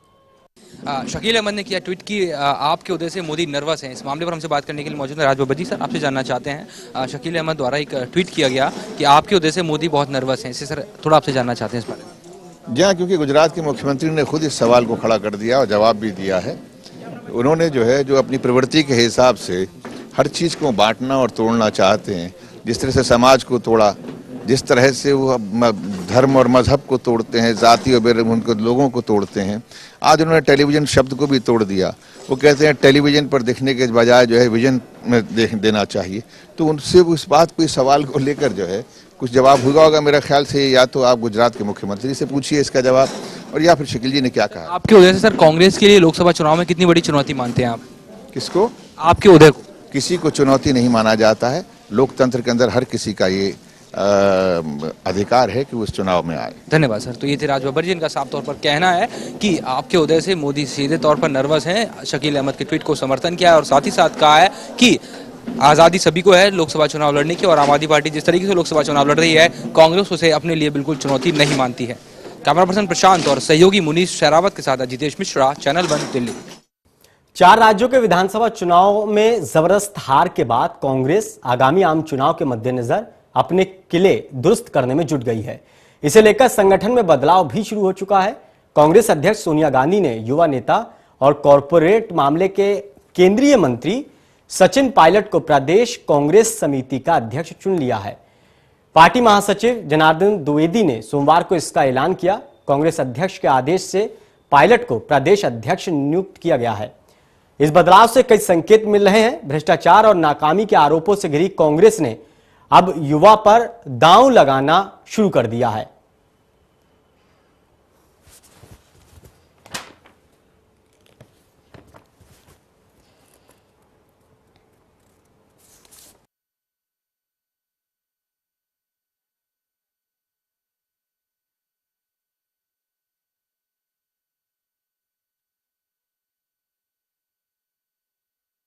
बदलाव किया जा रहा है। पंजाब का मशहूर त्योहार लोहड़ी आज देश भर में धूमधाम से मनाया जा रहा है। लोहड़ी मकर संक्रांति के पहले दिन मनाया जाता है। पंजाब और हरियाणा में लोहड़ी बड़े ही धूमधाम से मनाया जाता है। लोहड़ी दे रहा शांति का संदेश, लोहड़ी पर झूम रहा पूरा देश। पंजाब की सभ्यता का प्रतीक है लोहड़ी।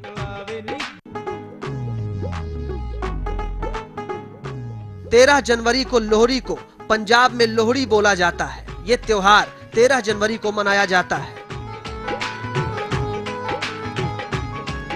मकर संक्रांति की पूर्व संध्या पर पंजाब और हरियाणा प्रदेशों में बड़ी धूमधाम से लोहड़ी का त्योहार मनाया जाता है।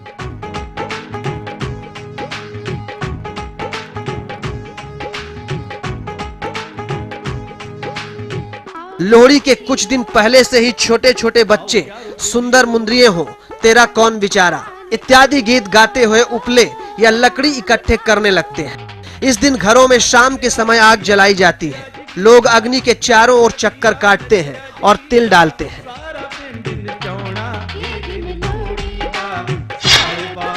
कब मनाई जाती है लोहड़ी?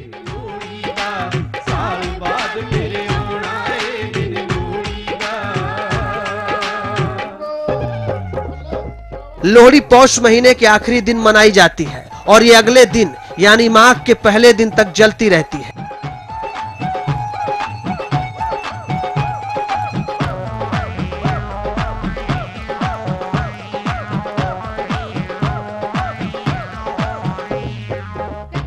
लोहड़ी की लकड़ियों के बीच गोबर की एक छोटी ढेरी रखी जाती है और इसे ही लोहड़ी माना जाता है।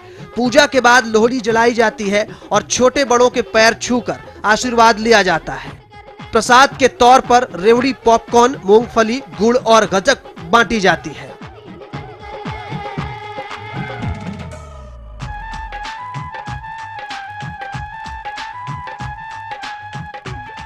लोग ये भी मानते हैं कि लोहड़ी ठंड की विदाई का प्रतीक है।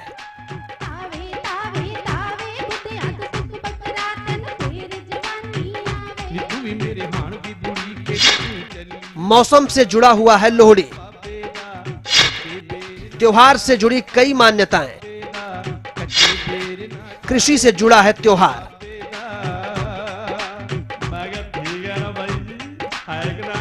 इस त्योहार का संबंध इस मौसम की फसल से है। इस वक्त खेतों में गेहूं और सरसों की फसलें लहलहाने लगती हैं। लोहड़ी को कृषि और उत्पादन का पर्व भी माना जा सकता है, क्योंकि जब लोहड़ी जलाई जाती है तो उसकी पूजा गेहूं की नई फसल की बालों से की जाती है।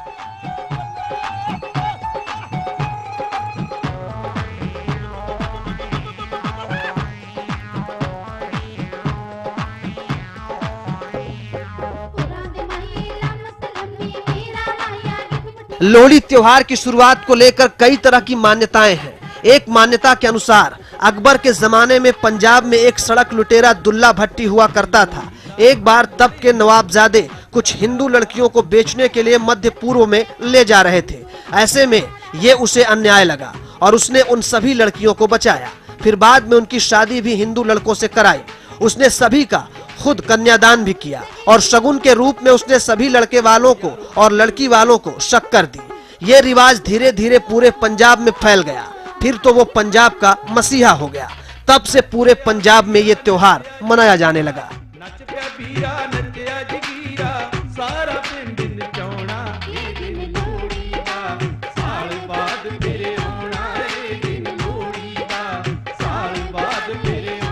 दूसरी मान्यता है कि संत कबीर की पत्नी लोई के नाम पर यह त्योहार मनाया जाता है। इसीलिए पंजाब के गांवों में लोहड़ी को लोई के नाम से भी पुकारा जाता है।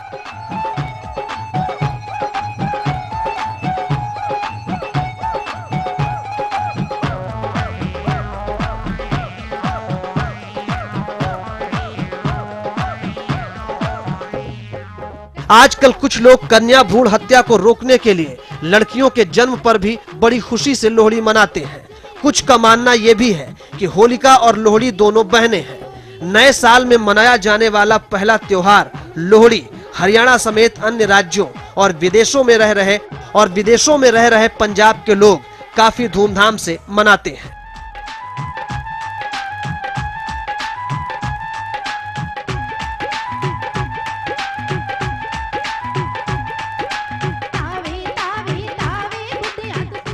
News desk, channel one news. तो लोहड़ी त्योहार देश भर में धूमधाम से मनाया जा रहा है। फिलहाल इस बुलेटिन में इतना ही, लेकिन ताजा तरीन खबरों के लिए देखते रहिए चैनल वन न्यूज। नमस्कार।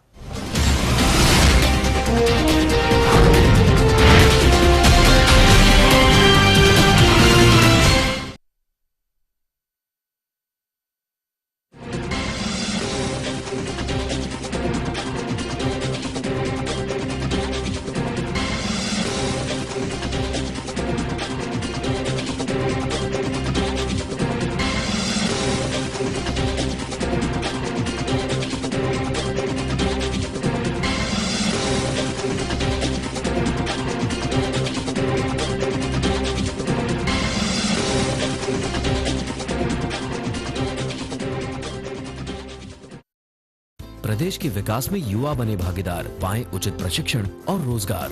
अगर आपकी उम्र 14 से 35 साल के बीच है तो उत्तर प्रदेश सरकार के कौशल विकास कार्यक्रम अंतर्गत आप पा सकते हैं निशुल्क रोजगार उन्मुख व्यवसायिक कौशल से जुड़ा प्रशिक्षण। सरकारी और निजी प्रशिक्षण प्रदाताओं द्वारा चलाए जाने वाले इस ट्रेनिंग प्रोग्राम में पाठ्यक्रम चुनने की आजादी तथा प्रमाण पत्र दिलाए जाने की व्यवस्था है। रोजगार से जुड़ने हेतु सहायता भी उपलब्ध कराई जाएगी। रजिस्ट्रेशन और अधिक जानकारी के लिए नजदीकी जन सेवा केंद्र से संपर्क करें। अब मिलेगा हर हुनरमंद को काम। सूचना एवं जनसंपर्क विभाग उत्तर प्रदेश द्वारा जनहित में। डॉक्टर ऑर्थो इतना असरदार कि अब दर्द भी घुटने टेकेगा।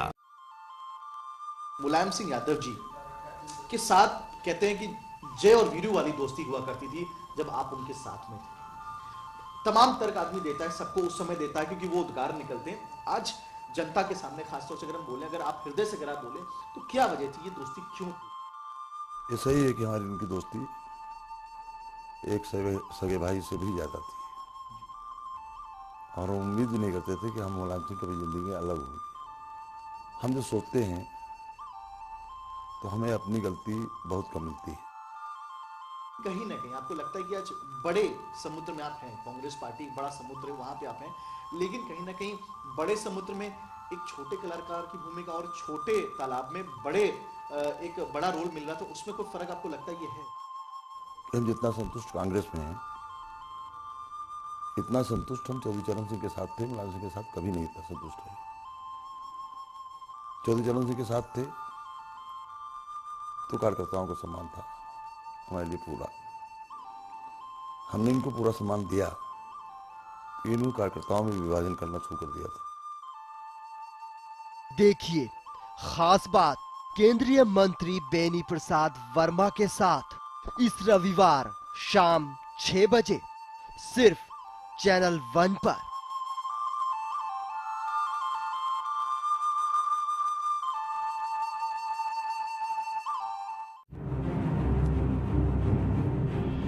राजनीति के बदलते चेहरे, सत्ता का समीकरण